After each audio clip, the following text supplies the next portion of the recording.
And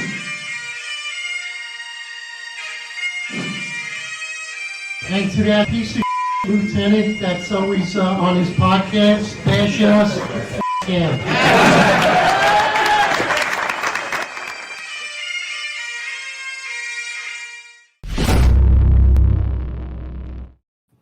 All right, we're live.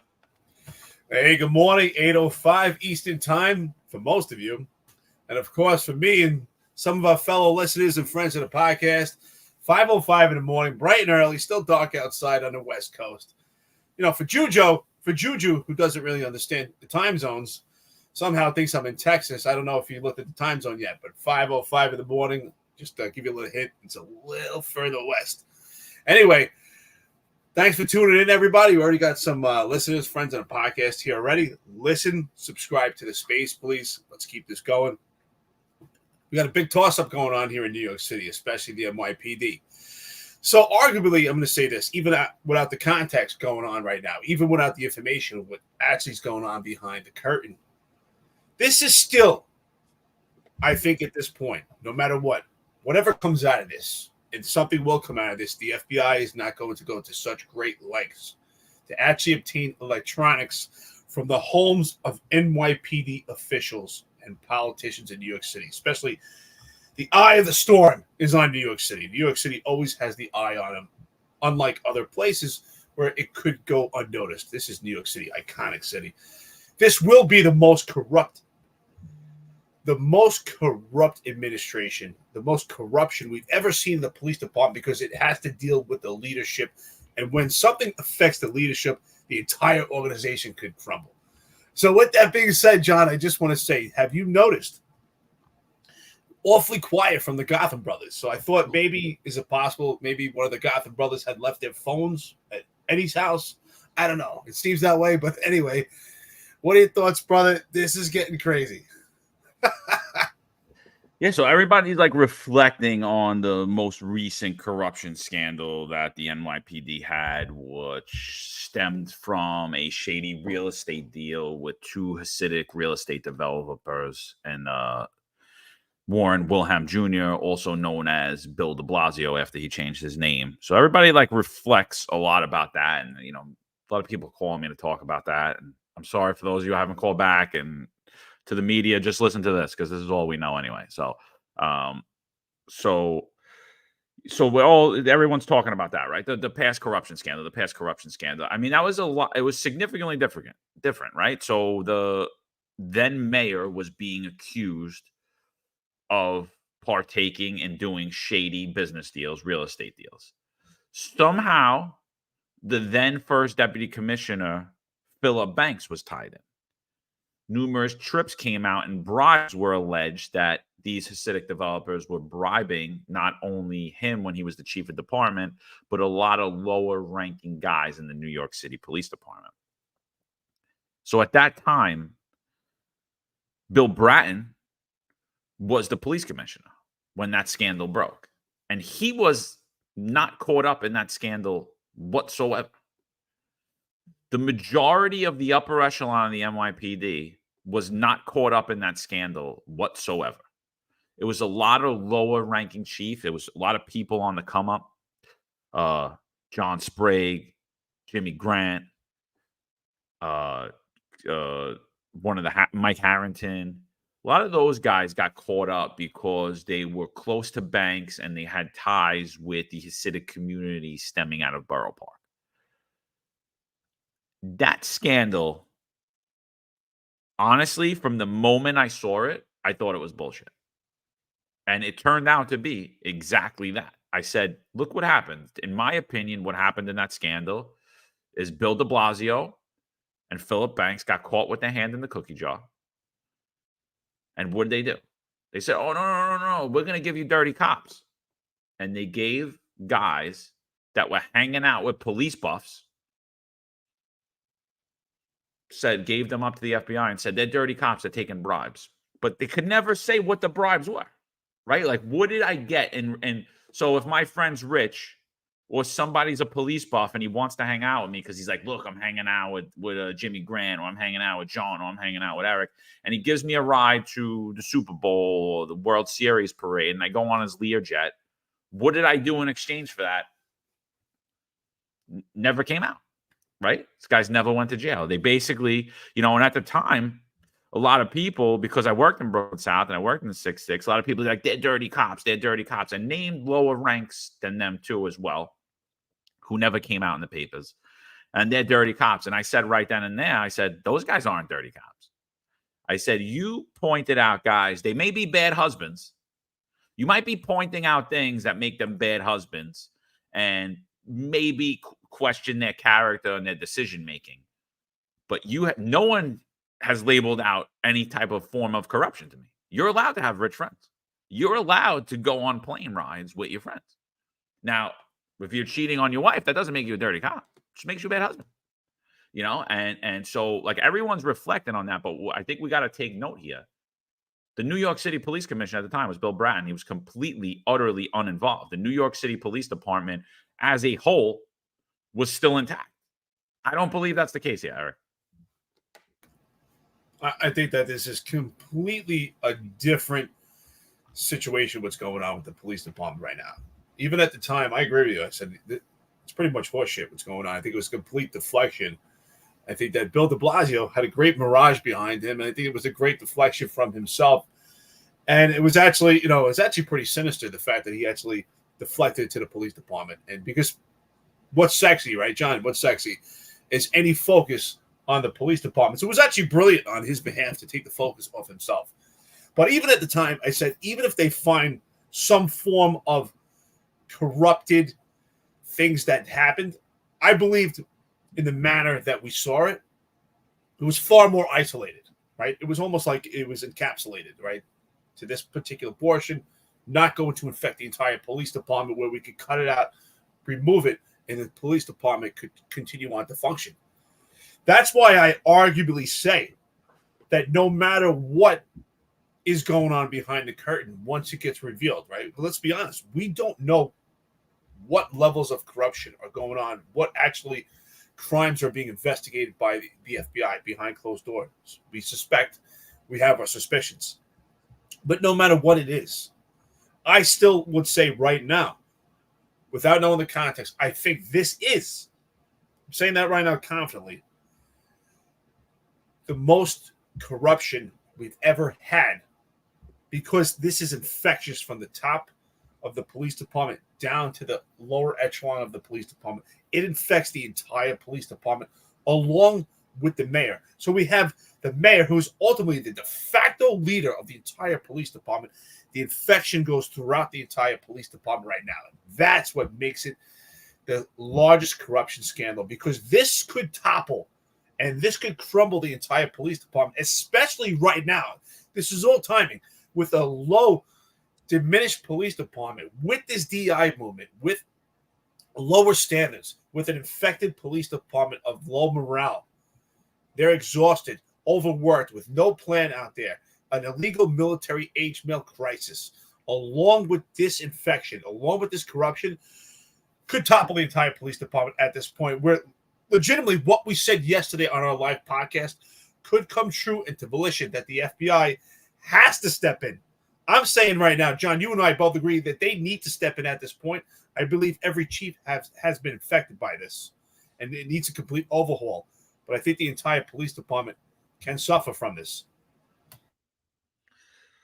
Again, like I said, the last corruption scandal, the Internal Affairs Bureau had the ability to operate. The police commissioner's office had the ability to operate, had the ability to maneuver, had the ability to make placements, had the ability to promote, demote, put people off to the side. This is totally not that. This is totally different scenario, right? We've had a seated police commissioners home raided by the FBI. So again, everybody's innocent until proven guilty, but we've never seen that before. And I'm going to sit here right now, and Eric, you've done search warrants. I've done search warrants. A lot less involved than a federal investigation, right? I mean, we had probable cause to go in. We had a Supreme Court judge give us an order to pretty much waive someone's constitutional rights and enter their home forcibly and search their property and take them into custody and put them in handcuffs. But this investigation has been going on for a while, and I don't think that any law enforcement officer would take this lightly and would just move in and conduct a search warrant, or a judge would sign off on that search warrant of a seated police commissioner if there wasn't serious police misconduct happening. So I'm going to agree with you right now. This is uncharted waters. Everything that we're looking at points to serious police misconduct. This goes far beyond whatever campaign donations, straw donor schemes that were alleged to have come out of the Eric Adams administration. And I think, I feel bad. This, regardless of what happens, and I think we said this last night too, regardless of what happens, this is a black eye and a stain on the New York City Police Department forever. Forever. And right now, we have a police commissioner who's seated. His Internal Affairs Bureau, who, by the way, we have an open investigation with against this same police commissioner and the entire upper echelon of the NYPD for egregious attacks against myself, Eric, where they actually sent known criminals after us, as well as misused police resources to shut this podcast down in numerous different facets. And I don't want to go into that because you guys are all familiar with that. But this is clearly uncharted waters. And as it sits right now, the NYPD is a rudderless ship because every facet of the NYPD, all of the appointed, the politically appointed, every single one of them is shrouded in scandal as we speak right now. And that includes the NYPD's own internal affairs bureau. And I'm talking about all of you guys because you all been watching this from fucking day one, what's been going on. And we've been calling it out for 2 years. And now you're seeing what's happening. So Nighthawk, thank you. He said, reporting for duty, sirs. Any stragglers, please hand in a 28 to the desk. Don't forget to like, share, and subscribe if you haven't already. Attention on deck. Thank you, guys. Thanks, everybody, for tuning in. Eric, what do you got, brother?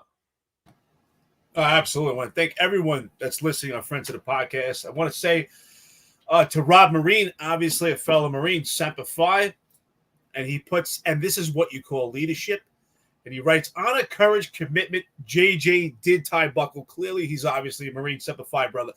JJ did tie buckle is an acronym that was created by the Marine Corps so that Marines never forget their leadership traits, because the leadership traits were so important in the Marine Corps. JJ did tie buckle meant justice, judgment, dependability, decisiveness.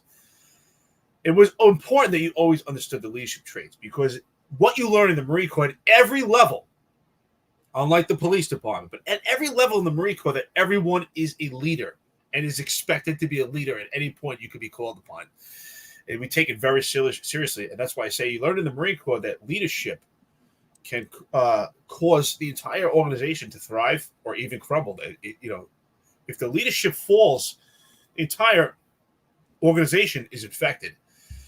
So I'm curious, John, just to make light of some things, do you think that this was started?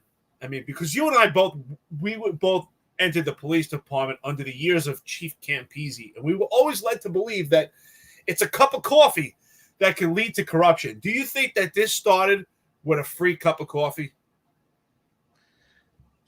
So, what I consistently say is that competence and integrity under this specific administration, the Adams administration, puts you at odds with the NYPD. Right? If you have integrity and you're competent, you are not what Eric Adams is looking for. Again, all of his appointments have been shrouded in scandal their entire careers. Ed Caban not only wasn't a good cop, he was never a good supervisor. He's been shrouded in scandal his entire career. Kaz Daughtry, another one. Jeffrey Madry, another one. Every single one of these guys. John Shell, another one. I'll say one thing. We beat up Mike Kemper a lot. I don't really have any scandals. I know people that like him. I know people that don't like him. Normal for an NYPD boss. I don't really know nothing about that guy. Other than him, every single person's been shrouded in scandal. So I don't think this started with a free cup of coffee. I think that if you go back in the history of these individuals, if anyone's brave enough, if any of the media kind of sees what's going on now, and you really look at their careers and you talk to the people they work with, and they talk about all the times they got removed from precincts for low integrity acts, moved to different boroughs, all of these different things, all of the scandal that came out from each and every one of these people, you're going to see that they all have two traits. They're completely incompetent and they have zero integrity. So no, I don't think this started with a free cup of coffee. I think Campese was wrong. I think they were always pieces of shit. John, I am so glad that you, it's almost like we have a conversation without talking, and you actually mentioned what I was actually alluded to. So I would like to say this. We are not foolish. And we are not going to say that, the police department was perfect. And now that we have this administration, things just went to shit.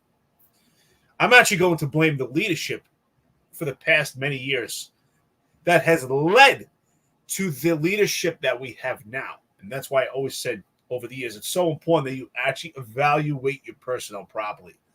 If someone is of great high esteem and a spirit de corps of the police department, and you rate them the same as someone else, you do them an injustice.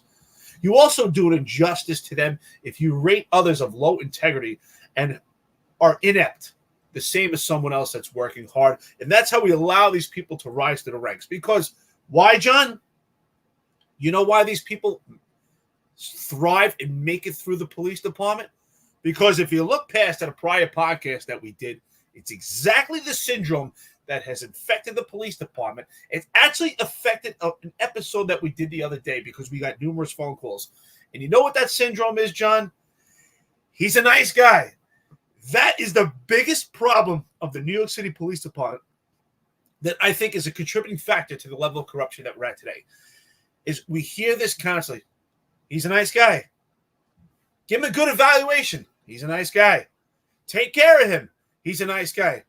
Don't look at the fact that he's corrupt. He does stupid things. He has low integrity. He has compromised integrity, but he's a nice guy. And we constantly hear that. We have to stop with this ideology and treating people a certain way because they're a nice guy, because they smile at you, because they give you tickets to you taken care of somewhere, or they hooked you up with something.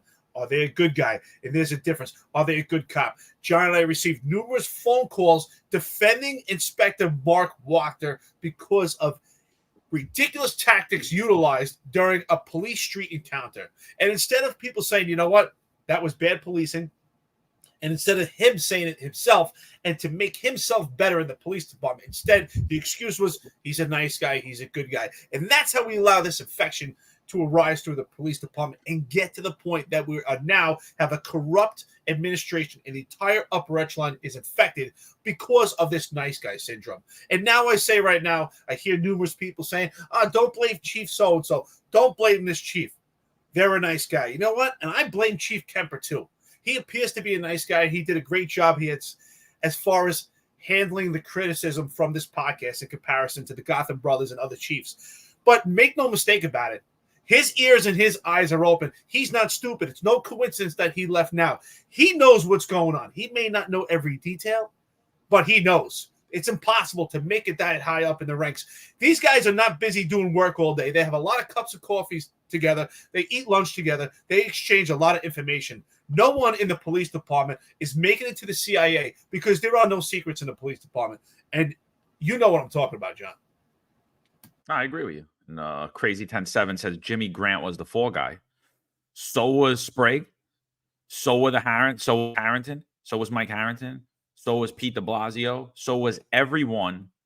Eric, I can't forget his name. I can't remember his name, but he was a chief. Eric, Spanish last name. All those guys. Everybody in that scandal was the fall guy. And who were they the fall guy for? They were fall guy for someone who just got his house raided again yesterday. Deputy Mayor of Public Safety, Phil Banks. All of those guys' lives and careers were ruined. And you know the main difference between those guys and what is happening now is those guys were actually very competent. Those guys were actually very good at their job.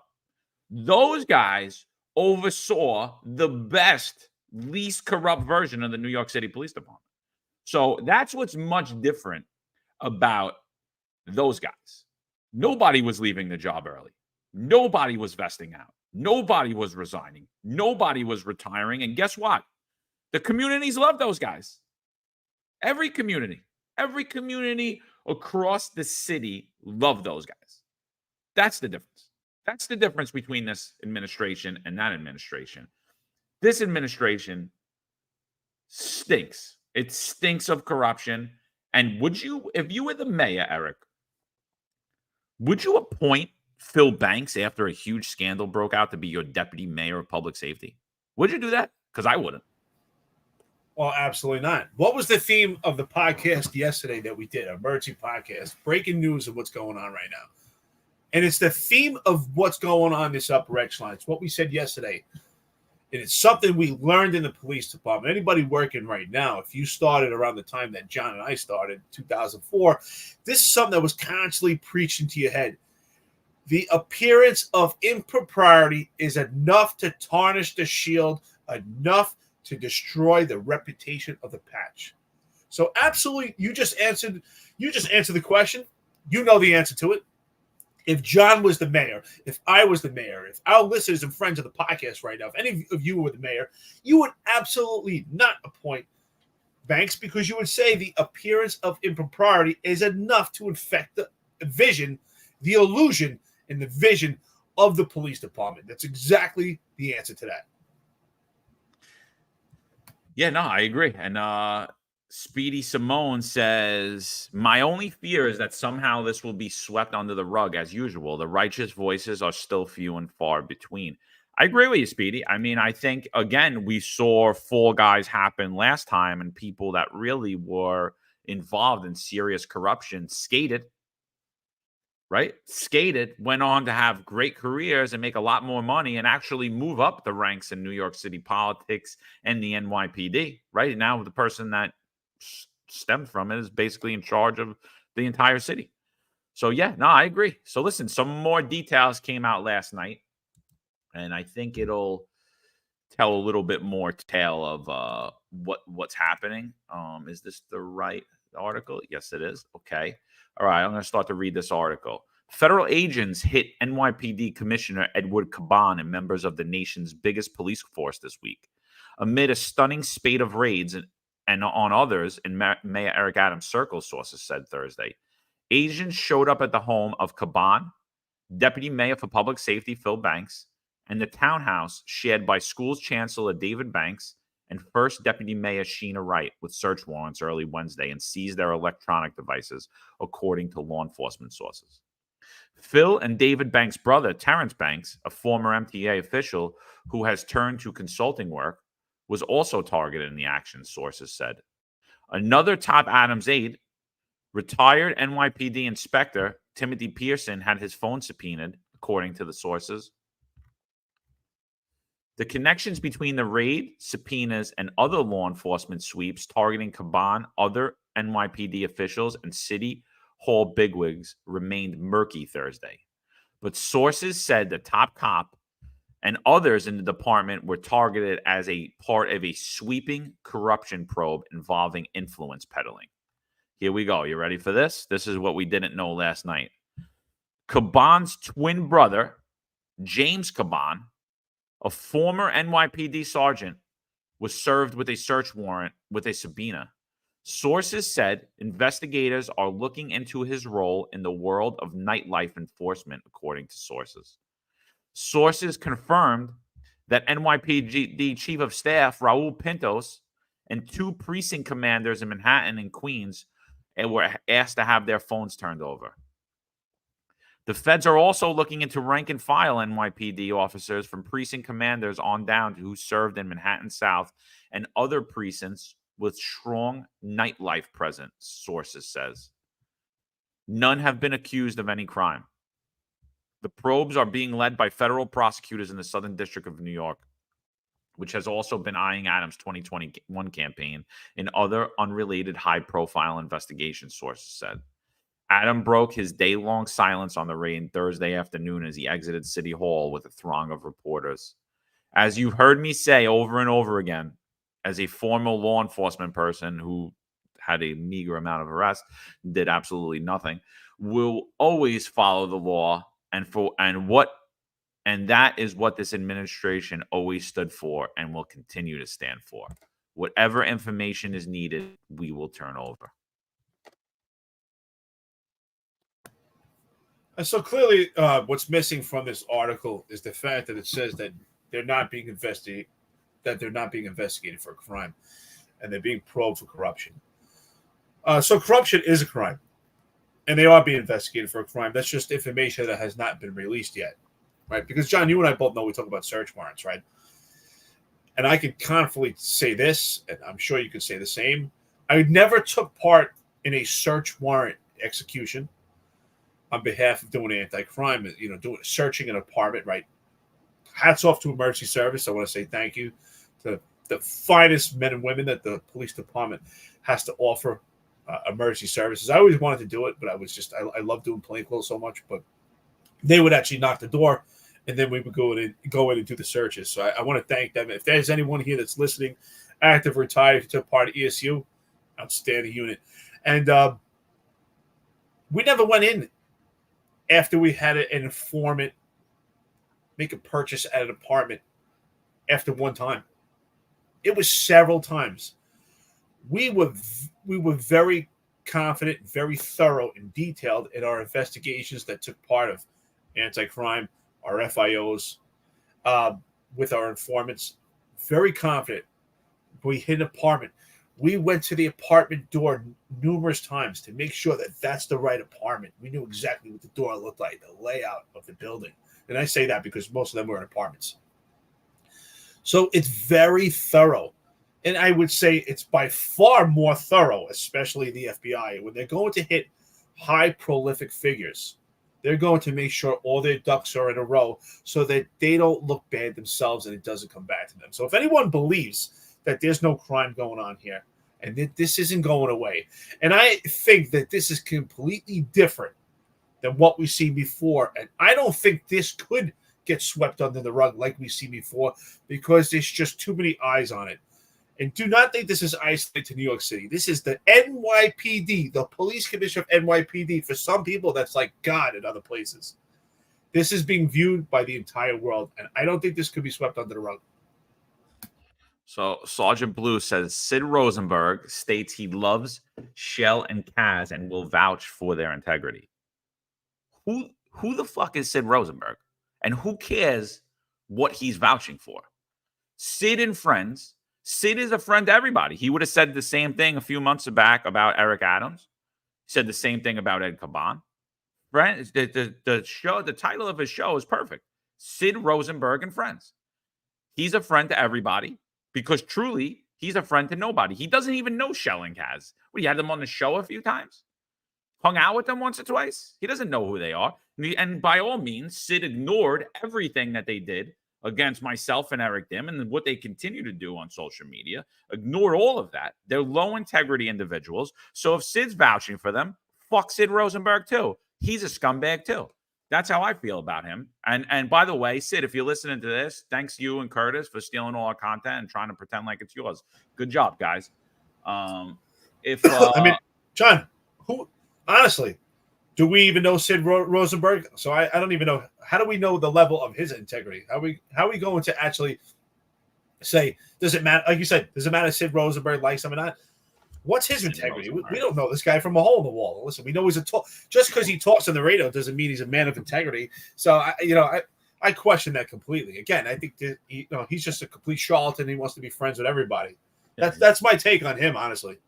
100%. 100%. Listen, we got about 637 people in here. Do me a favor. If you guys could just like and share it out, appreciate it. It'll get some more people in here, more thoughts. I hate to jump down the throats of I think we jumped down Laura's throat yesterday about Dan Bongino. But it really is. Like these people, there's a lot of voices out there that are just completely full of shit. And who is Sid Rosenberg? Was he ever a cop? Was he ever in the NYPD? No. He's a talk show host. He's a radio head. Good. Yeah, are we talking heads now too? Yeah, but you know the difference between a big difference between us? We actually have experience. We served in the New York City Police Department. You listen to over 40 years of experience, thousands upon thousands of emergency incidents, internal investigations, criminal investigations, all types of things that are rolling around both of our heads. We have knowledge. Sid just sat and thinks about what he thinks about, but he doesn't know. He doesn't know. And again, he saw all the attacks against this podcast, especially from those two. So for him to say that, screw him, because he's fully aware of what's been going on. Fully aware for it. So no, they're low integrity individuals, honestly. And I said it a bunch of times that I would cheer if they all got perp walked out of 1PP, and it looks like by all means that one day might soon enough happen. I'll listen, and I'm saying this now. Our friends, listeners on the podcast, John and I both said it. If there's a perp walk, we're flying into New York City, so maybe we could do some type of event and get everybody together. But who's missing today? I haven't seen Juju. I don't believe in coincidences in life, but some of our comments here alluded to it also. Where's Juju? Where's Juju's phone? Yeah, so Rob Marine says, if FD Super Chiefs made complaints against Kavanaugh, why can't these dudes do the same? Because, again, Rob, they're nice guys, great guys. They're friends to everybody, and they're friends to nobody. I can't believe – I'm telling you, 2020 exposed – somebody put something out. What was your biggest disappointment in 2020 and 2021? Like something like that. It was like, what was your biggest disappointment? What disappointed you the most in 2020? And I didn't even have to think about it. I was like, men. Men disappointed me the most. I thought there were men like my father, like the men I grew up around, my uncles, my neighbors on my block that raised me. I was like, where are all these men? Where'd they go? Everybody's lying. Everybody's afraid to tell the truth. Nobody believes what the television's telling them. Nobody believes what these politicians are telling them. And everyone's scared to say it. And because I'm saying things, I'm being ostracized and I'm being called a danger because I'm just saying what Americans say. I'm being forced from my career because I'm saying the truth. My union is shutting me out like I'm some kind of nutcase for bringing up actual labor issues that violate labor law, that violate my constitutional rights, my civil rights, my First Amendment rights, that violate common sense and everything we know to be true. So where are they? They're exactly where they were in 2020. There you got this. Hear no evil, see no evil, speak no evil. That's what they're doing. And that's why I agree with you, Eric. Although Michael Kemper hasn't been shrouded in scandal like them, you can't tell me you didn't know what was going on. And again, nobody knows. Oh, we don't know what it is right now. It's all speculation. So right then and there, now we see what we're saying. There has to be serious police misconduct and or corruption happening in the New York City Police Department. Because not only did they hit the door and seize evidence from NYPD Police Commissioner Edward Caban, and we both said that no law enforcement investigator or no judge would just, let's just see what's on his phone. No.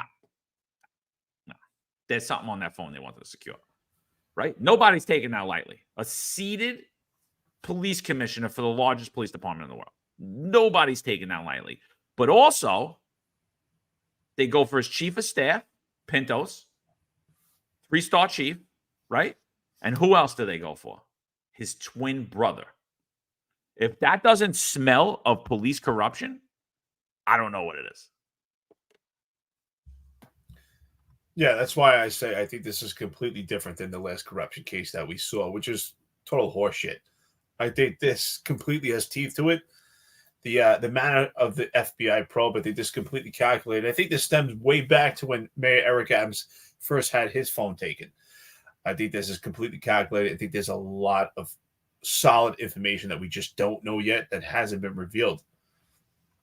What I'd like to know out of this investigation, and I'm not going to make this about us completely, but I would like to know on those phones, what information is on those phones about suppressing this podcast, about John and myself. What probes were actually done by these corrupt officials? And I say officials because that's what they are. What's on these phones? Was there any threats towards John and myself on these phones? There's a lot of information that's going to come out. What else are on these phones about a gag order for the police department that caused our listeners and friends of the podcast, active members of the police department that are terrified to actually admit that they even listen to this podcast? Forget about even liking and subscribing to it. So that, I believe, is corrupt in itself. So I'll say this also, and I'll say it again. I had numerous conversations. My phone didn't stop yesterday. John's phone didn't stop. We were constantly on the phone with different cops and different ranks. And of course, I'll leave they're anonymous. And what I was told by some people was, I heard you say that all the chiefs are bad. But what about this chief? What about that? Oh, they're a good guy. I said, I don't care. There's some chiefs there that I actually like, that I think are nice guys, but I will not shy away from the truth. We're all cops. I said, well, at least we want to believe, right? I said the default position, John, if you remember I said, and I'll say it again, the default position for any rank should be a fundamentals of policing and that you are a cop. So if you're a chief of the New York City Police Department, you're small of that small sect. There's not many chiefs on the job, right? If you're Chief Kemper or Chief John Shell, there's not that many people that outrank you. Can we agree? You're a part of a small sect of the police department. And if you do not know what's going on with Ed Caban and Chief Madry and John Shell, the threats that go into this podcast, and from Kaz Daughtry, you cannot tell me that you don't know what's going on. Because if you tell me you do not have a clue what's going on, then you were never a cop. Because we all observe behavioral indicators. And let's stop pretending. This is not the movie Hear No Evil, See No Evil. Honestly, this is absolutely ridiculous. You can't tell me, or you pretend you don't see anything, because you do see it. And every one of you failed to report corruption. And that is corrupt. Threatening the First Amendment from John and myself. Having fake monikers, cops, we don't know what rank, actual members of the service behind it, call my phone in the middle of the night with threats. Have mobsters come after us. It's all corrupt. And now there's other corruption that we just don't know what's going on. What's going on at these nightlife locations? What's going on at Casa Fritos that Sal Greco has had his finger on? The hypocrisy that has caused him his career. How many of these corrupt officials that are being probed, how many of them were not vaccinated, just like John had to stand on his moral principle and leave his career? And how many of them have a far more in-depth discipline record than I do, because I have never had any discipline other than CCRB, and they moved through the ranks of the police department? How many of them are still working and Marlon Bethel was wrongfully terminated? These are the key factors we need to focus on. It's honestly disgusting, and people are like, oh, well, they wouldn't. What'd you want them to do? So I'm gonna tell you a little story. There was a guy named Justin Volpe. He locks up this guy named Abdul Uwima. They get into a fight in the street. In the old days, Sergeant wouldn't let you drive a perp that you fought with in the car because he didn't want you to do anything to the perp, or give you time to cool off before you went back down to the precinct to process the arrest. So cooler heads prevail, and you're not with someone who just punched you in the face or spit in your face or any of those things. So about a week prior to Justin Volpe effecting that arrest, it's rumored that there was a sergeant on the desk. And he told Justin Volpe to do something, and Justin Volpe picked up a metal typewriter and threw it at that sergeant's head. That sergeant's a great guy, though. Nice guy. He didn't do a damn thing to Justin Volpe. He didn't suspend Justin Volpe. He didn't give Justin Volpe a CD. Absolutely nothing happened to Justin Volpe. Now, a week later, he has the rest of Abdul Uwima. They have another unit transport him, like what used to be done. I don't think that's still done often, but it should go back that way because we lost a lot of experience and people with integrity and knowledge on the streets of New York City and how to police effectively and morally. with integrity. So we lost all those people. So I don't think that any of that's going on anymore. We have the blind leading the blind in the New York City Police Department currently. We actually have the corrupt leading the blind, excuse me. So he brings Abdul Uwima back to the so the other unit brings Abdul Uwima back to the precinct. That same sergeant sitting at the desk that day, who didn't hear anything, didn't see anything, didn't know anything, didn't ever said a word to Justin Volpe when he swung a metal typewriter at his head, could have killed him or somebody else, and completely was not a sergeant, right? But he was a great guy. Everybody loved him. Nice guy, great guy, right? Nice guy. Here comes Justin Volpe. Justin Volpe grabs Abdul Uwima right from the desk, away from the guy who's filling out his pedigree sheet, and says, I got this one. And that great guy, that sergeant, nice guy, everybody liked him. He didn't say anything. He didn't say anything. And all he had to do was one thing. Bring that perp back here right now, and you're not searching anybody. And Justin Volpe would have listened. But he didn't say anything because you know what? It's not good. Everybody would have said, oh, you know what? He's not a good sergeant. He's not nice. He yelled at Justin. He did this. He's not a good guy. The union delegates would have liked him. The other sergeants would have came down on him. Maybe even the CO would have said, you know, Justin's a good worker, all this.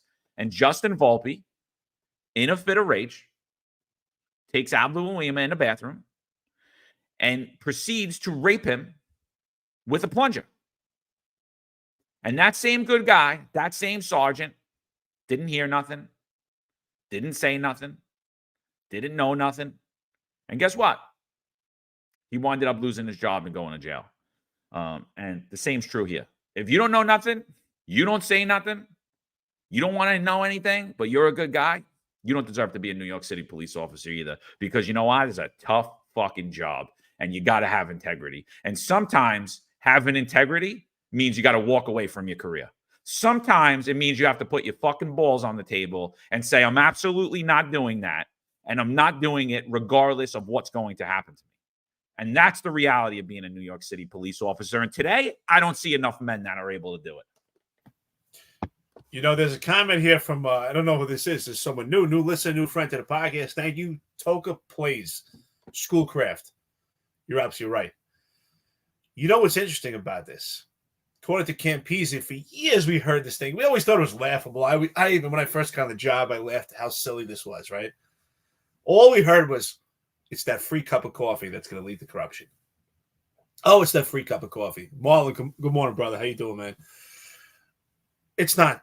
I think if John and I were to take over internal affairs today, the message would be this. It's the nice guy syndrome that has infected the police department. I'm going to say this right now. The nice guy syndrome, I believe, has led to more corruption scandals. The nice guy syndrome has led to exactly what you said, the rape of Abner Uwima. Because if the sergeant wasn't being such a nice guy, Volpe wouldn't be in jail today. And Abner Uwima would not have suffered such a severe attack.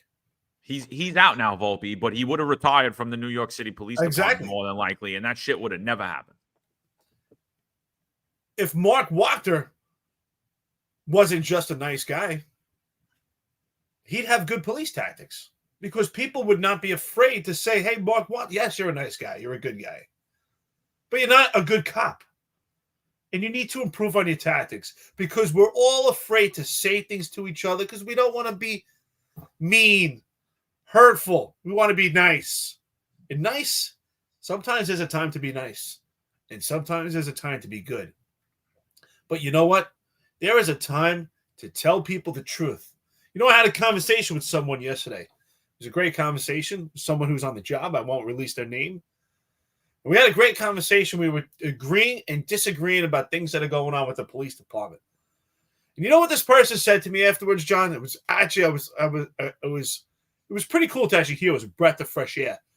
And he says to me, dude, I love the fact that we could agree and disagree on the phone and you never get angry. You don't get mad. I don't get mad. And then we laugh and it's a great conversation. I go, that's the way it's supposed to be. I said, John and I do the podcast on a daily basis together.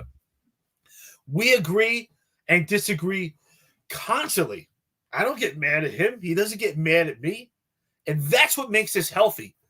We check each other, right? That's why when, we check each other to make sure that we support this podcast by not cursing, by making sure that we give fair analysis of situations and that we give fair assessments because we check each other. The cops need to check each other. That needs to be the theme of the police department. This nice guy syndrome has infected the police department. If you always have to be nice to your kids and always worry about every little thing, right? Most of us are parents. Don't you have to worry about being nice? Would your kids be good? Would they grow up to be good men and women? Not necessarily, because they may grow up to be weak and they may grow up to make mistakes because you are too concerned about being nice. And that's what goes on with the police department. I would say the biggest infection is the nice guy syndrome. Absolutely. Absolutely. So I've had this comment up on the screen, not because I agree with it at all, and just because I wanted to debunk it and I didn't want to forget about it. So Harry writes, once Adams went against the grain with the illegals, the shit hit the fan. So this is a talking point that was put out by a news handle that's called Viral News New York City. We now refer to him as Bootlicker News New York City because he does nothing but bootlick for the NYPD and New York City Mayor Eric Adams. So I'm just going to debunk all this right now. Eric Adams calls himself, self-proclaimed, the Biden of Brooklyn. Eric Adams, over and over again, throughout this entire politically created crisis that's happening nationally, has supported Joe Biden, has called for open borders, has incentivized the entire world to send its criminals to New York City so that he could take your money, your taxpayer-funded money, and give it to illegal aliens. He's purposely misinterpreted the right to shelter law to pretend that he cannot tell people that he can't shelter them. He refuses to take his pen and allow the NYPD to once again cooperate with ICE to remove violent criminals off of New York City streets that are in this country that have crossed this border illegally. He continues to further incentivize them every day to spend billions in your tax dollars. Eric Adams never went against the grain with the illegals. The only thing Eric Adams ever tried to do was to get more federal funds, and I contend it was so that his friends could get more crumbs like Timothy Pearson needed, right? Everybody's getting their crumbs. I got to get my crumbs too with these contracts, right? That's all he ever wanted to do. So he never went against the grain. He endorsed Joe Biden and within 24 hours endorsed Kamala Harris 2 seconds later. So don't tell me that Eric Adams ever went against this grain. Eric Adams is a far left progressive Democrat. And even them don't like him because he's dirty. That's why. He's corrupt. He's shrouded in scandal. He's egotistical, and from all means, he's not too smart of who his appointments are around him, right? So this whole narrative, it pops up consistently on the show, and it's the furthest thing from the truth. This has absolutely nothing to do. Eric Adams never went against the grain with the illegals. If he did, New York City wouldn't be the touchdown for every illegal immigrant, for every criminal who's been released from jail, coming here seeking asylum, or what the media would tell you is a migrant looking for work. If looking for work is robbing people from scooters, pointing guns to them, taking their cell phones, doing prostitution, selling drugs, pickpocketing people, you are not considered a migrant, in my opinion. You're not. I'm sorry. You flouted the rules. And Eric Adams, the only thing that Eric Adams has done for illegal immigrants is violate federal law by helping transport them, giving them funds, shield them from the ability of law enforcement to interact with them, most notably federal law enforcement. So there is no way in hell Eric Adams went against the grain. He went with the grain. All of this is coming out. This is a corruption scandal. And why would the NYPD be involved in any of this? So I'm sorry. I just had to debunk that. Sorry if I went on a rant, Eric. Nah. I heard the same thing yesterday. Dude, I was surprised. A couple of people I spoke to on the phone, man. I think I'm tired of talking. We did so many podcasts yesterday. I'm like, it's actually pretty tiring. I think my jaw hasn't stopped. But a couple of people I spoke to, they that's said normal for you. You got enough exercise, bro. Come on. That's a pretty good joke. That's a pretty good joke, actually. I'm surprised we're not seeing pictures of eggplants here. But yeah. But a couple of people I spoke to, they said the same thing. And I was taken back. I was shocked. They're like, yeah, oh, this is all because, Biden went to the border. I mean, not Biden. He is the Brooklyn of Biden, right? Biden of Brooklyn. Oh, it's because he went to the border and he showed opposition to the border and he blamed the migrant crisis on the border. I said, you really think that this all stems from that? That's ridiculous. First of all, he called himself the Biden of Brooklyn. He wasn't in opposition to the border because when he returned back from his trip at Puebla in Mexico City, what did he say? His position remains the same. The border should be open and we should be a sanctuary city. So why would he face opposition from Biden's administration, another corrupt administration, to actually sick the FBI on him for that statement? It doesn't make any sense. That's a very convoluted idea. It just doesn't make any sense at all. I just, at this point, we're all sitting here saying to ourselves, wow, how did we get here? And again, I think about how far this has affected the police department. And again, I want to say this and stress this because I got phone calls yesterday about this, and I'm sure I'll get phone calls about it again. Chief so-and-so's a good guy. Chief so-and-so's a nice guy. Stop with this nice guy syndrome. There's only so many chiefs on the job. Every one of them is aware of what's going on. There's no coincidence that some of them have ran for the door. Now, I'm not saying if they're taking part of it, but some of them that ran for the door at this point might have ran because they want absolutely nothing to do with this. But I do find it a problem that they haven't reported it. I do find the problem that none of the chiefs ever stood up and said what is going on in opposition to this podcast and other journalists is wrong. Included Mike, a small Mike from New Haven, a small podcast who's a gentleman who's been so supportive of police.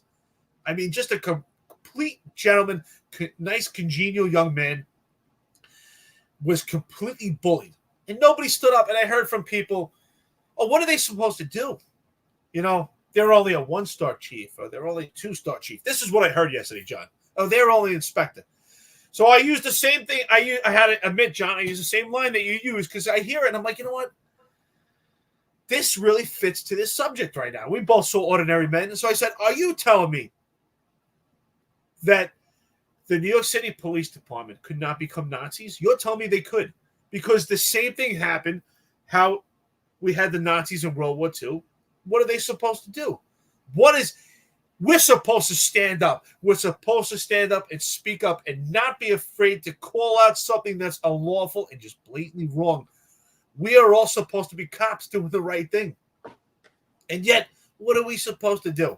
And if that's the answer, that's absolutely wrong. And again, we need to overhaul the police department. Every chief in this police department at this time has to step down or be removed. We need a complete overhaul. Because ask yourself this. Think about this, John. If you are a young police officer right now, or a sergeant or a lieutenant, and you were looking to go into a unit, and one of these chiefs is conducting an interview, would you feel comfortable at that point? Would you suspect that you might be walking yourself into some level of corruption? Would you trust those chiefs at this point? I wouldn't. Absolutely not. So I was in the 1, 2, 3. We put me and a couple other individuals, a couple of good guys. I haven't spoken to them in a while, but we put together like a really nice gym. We got a lot of nice gym equipment, all the stuff. The local gyms donated. They would call when they were going to throw something out. Do you guys want this before we throw it out? When we would take it or we wouldn't take it, whatever. So we had all this nice equipment in there. Parks department, we donated us those big park mats. So we put the mats down, a little space, but we put a lot of nice equipment in there. I actually still miss that gym, but about a week I would go in there and it would be like the 10-pound dumbbells were missing. Come back the next day, the 15-pound dumbbells were missing. Then the 30s, and I'm like, what? So I put a sign up and I said, whoever took the dumbbells, I don't care what rank you are, they better come back here or I'm going to lock you up. And I signed it with my name and my shield and my tax number. And, a lot of bosses came up to me after, what are you doing? You can't do that. I was like, no, I'm not kidding. I was like, if I find out who's stealing the dumbbells, I'm going to call them. It's city property. And miraculously, the dumbbells showed up that night when I was not there, and I took the sign down. And that's what you're supposed to do. You're supposed to be a fucking cop. That's what you're supposed to do. Right? And I know that it was a boss that took those dumbbells. I knew it was a boss when I put that fucking sign up. And I wasn't kidding. I'll fucking lock you up. I'll testify against you in a court of law because that's what integrity is. And that's something minor. That's bullshit. Right? These are minor. That's minor petty larceny. It's fucking nothing. We're talking about serious police corruption. What am I supposed to do? I'm an inspector. You're supposed to do what you swore an oath to do. That's what you're supposed to do. You're supposed to do that. That's what you're supposed to do. Let's finish out this article. I got one more before we go. So City Hall Chief Counsel Lisa Zornberg, in a statement issued shortly after the raids were publicly revealed, implied city officials weren't the probe's ultimate targets. Investigators have not indicated to us that the mayor and his staff are targets of any investigation, said Zornberg in a statement. Oh, this police corruption had nothing to do with Eric Adams' appointments. Well, it has to do with his appointments, but not the mayor himself, Zornberg said, another Adams sycophant. As a former member of law enforcement, the mayor has repeatedly made clear that all members of the team need to follow the law. I mean, if Eric Adams was employed by the New York City Police Department, but I wouldn't say he was a member of law enforcement. An NYPD spokesperson confirmed an investigation focused on police officials. The department is aware of the investigation by U.S. Attorney's Office for the Southern District of New York involving members of the service. The department is fully cooperating in this investigation, the spokesperson said in a statement Thursday, referring to questions to Manhattan federal prosecutors. Caban could not be reached for comment. He was appointed to the commissioner role in 2023 after previous top cop Keechan Sewell's surprise resignation. We spoke about it a little yesterday. Eric, what do you think about Keechan Sewell stepping down now after all this? There's a comment here. It's pretty funny. Someone put, who is it? Let me see if I can find it. I don't know. I saw the comment in there. Someone put Keechan Sewell came out smelling like a rose. So, again, let's be honest. We don't know what type of commissioner she may have been or could be or was, because she was never put in a position to actually do the job. She was there just to be a face. She was there as a plant by Mayor Eric Adams just to fill this whole diversity quote, to be the first female black. I do think that her, appearance-wise, I thought she had a great presence. I thought when she spoke, she showed poise. I thought she showed extreme amount of potential. But the fact that she left at that time, it does raise questions at this point. We still don't know. She never publicly said why she left. So it does leave the impression, and I believe in no coincidence, that she left because of what's going on with this administration. I would love at some point that if she actually ever comes to speak out, I mean, if she is some type of informant for the FBI providing information, God bless her. If she's speaking up against, issues with the police department that could really affect and change the representation of this patch. But it does leave questions. Did she leave because of the scandal or whatever scandal is actually going on behind closed doors? But now that this has come to light, it does appear to be more heavily weighed, and I suspect this is the reason why she left. Other than that, I mean, some of the issues that were going on, with Kaz Daughtry and the power struggle, I think those things could have been worked through, even with Mayor Eric Adams at some point. So this appears to be most likely the reason why she left the police department. Rumor is, and I heard from a couple of sources, pretty good sources, that Keechan Sewell was asked to do things that she said, I'm absolutely not doing. Right? That's integrity. And like I said, sometimes, and I think Ron Lacey had made mention to this one time too as well. It's like, the only thing that cops could do sometimes is leave. You can't really fight it from within. You don't really have the choice. That's right. But that doesn't forgive you if you say. Doesn't. And that's why I was so hard on all of these chiefs during and after and continually after the mandate, because you didn't do the right thing, right? Oh, what do you want me to do? I want you to do the right thing. I want you to say that this is bullshit. I want you to acknowledge that there's people like Marlon Bethel who are unemployed right now, who did absolutely nothing wrong, who have solved way more cases.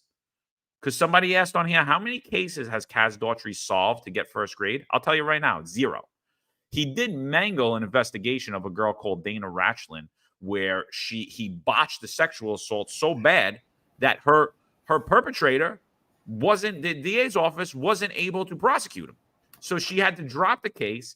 And then it's alleged that only him, Jeffrey Madry, and one other person actually even knew about this case. And then they used it to smear her name when she spoke out against them and she criticized the police department. They used it, and people were saying only 3 people knew about it, but it came out everywhere, throughout communities and throughout everywhere, that Dana Ratchlin was trying to get an innocent black man in prison. So was that solving a case? I don't think that was solving a case. Maybe in today's standards in this police department, that would be considered solving a case because it was a number they don't need to take.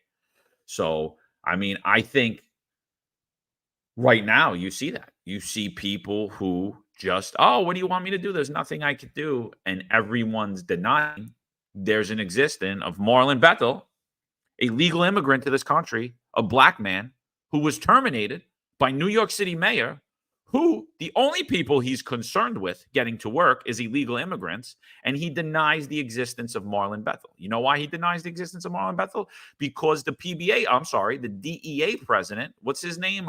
Vinny from Florida, Vinny, whatever the hell his name is, not even worth it to even say, because he shouldn't be the SB. No, I'm sorry, it's not Vinny. I'm sorry, the dude that was on the guy that eats at Rayo's show every night. Giacomo, isn't it?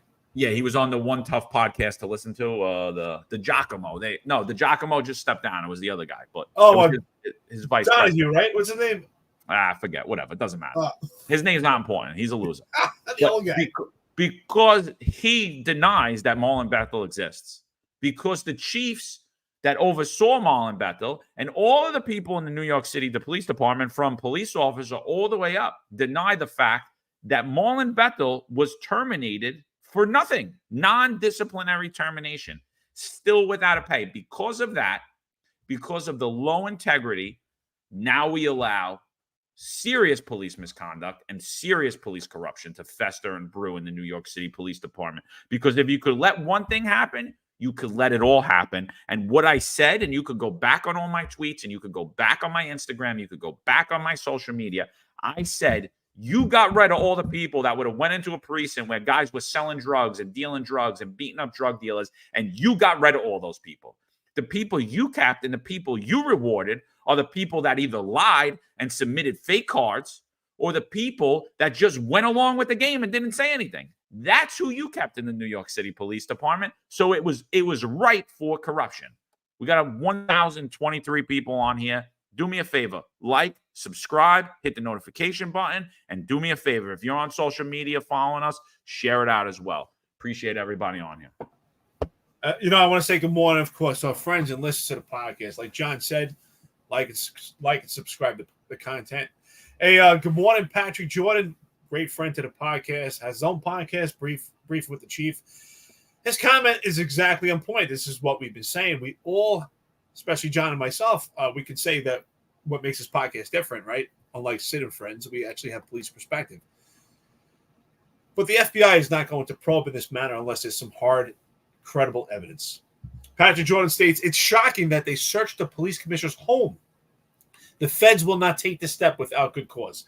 That's exactly the same thing I said. I said yesterday, Chief, I said the same thing. I said, if they really just wanted the electronics, the FBI could have reported to One Police Plaza and got the electronics while Commissioner Ed Caban was at 1PP. Might be tough to actually catch him at One Police Plaza because he could be in Qatar, he could be in Dominican Republic, he could be in Arizona. Who knows where he's at? But the realistic approach, it could actually be obtained while he's working on duty. So for them to actually actually do this while he was home is a huge indicator that there's much more than meets the eye of what's going on behind closed doors. So, Chief, you're spot on. Absolutely. I've been saying the same thing. I really agree with you. I don't, and the reason why I also have this aspect and this knowledge of the feds is because working in the South Bronx, especially in PSA 7, the confines of the 40 and 42 precinct, particularly the firearms that we apprehended in the 40 precinct, we would get an immediate response from the Southern District. Southern District was really probing the illegal firearms in the 40 precinct, the South Bronx, and they wouldn't look to take the cases from us, but they would only take the case when it was airtight, where it was self-initiated, where we saw the perpetrator, we could completely identify all the features of the actual perpetrator, and we saw not just a bulge or something indicative that we end up going through the tiers of People versus DeBoer to make that arrest. It had to be airtight. You saw that firearm. You could describe the firearm from start to finish, and it had to be an airtight case in order for the Southern District to take it. And I'm sure the same thing applies to a case like this. And we're not talking about a random perpetrator on the streets of the South Bronx in New York City. We're talking about high prolific figures that have extreme amount of power in New York City, which includes Mayor Eric Adams, which includes the deputy mayors, and includes the police commissioner of the most iconic police department. The eyes of the entire world are looking at this. There's people in other countries right now that are looking at this. This is not something that's just isolated to New York City. Everyone watches movies about the NYPD. I was on Anti-Hero podcast recently, and it's funny, they were talking about, wow, the NYPD, they're always known for corruption. And I'm thinking, wow, during the time that me and John were in the police department, we really didn't see that much corruption, crimes of opportunity. But here we are full circle, and we're back to it. It's unreal. Mullen says, and I don't want to pick on Sid Rosenberg. Some of the stuff he says is right, but that just pisses me off. If he did say that, then my statement stands. If he said he vouches for John Schell and Kaz Daughtry, my statement stands.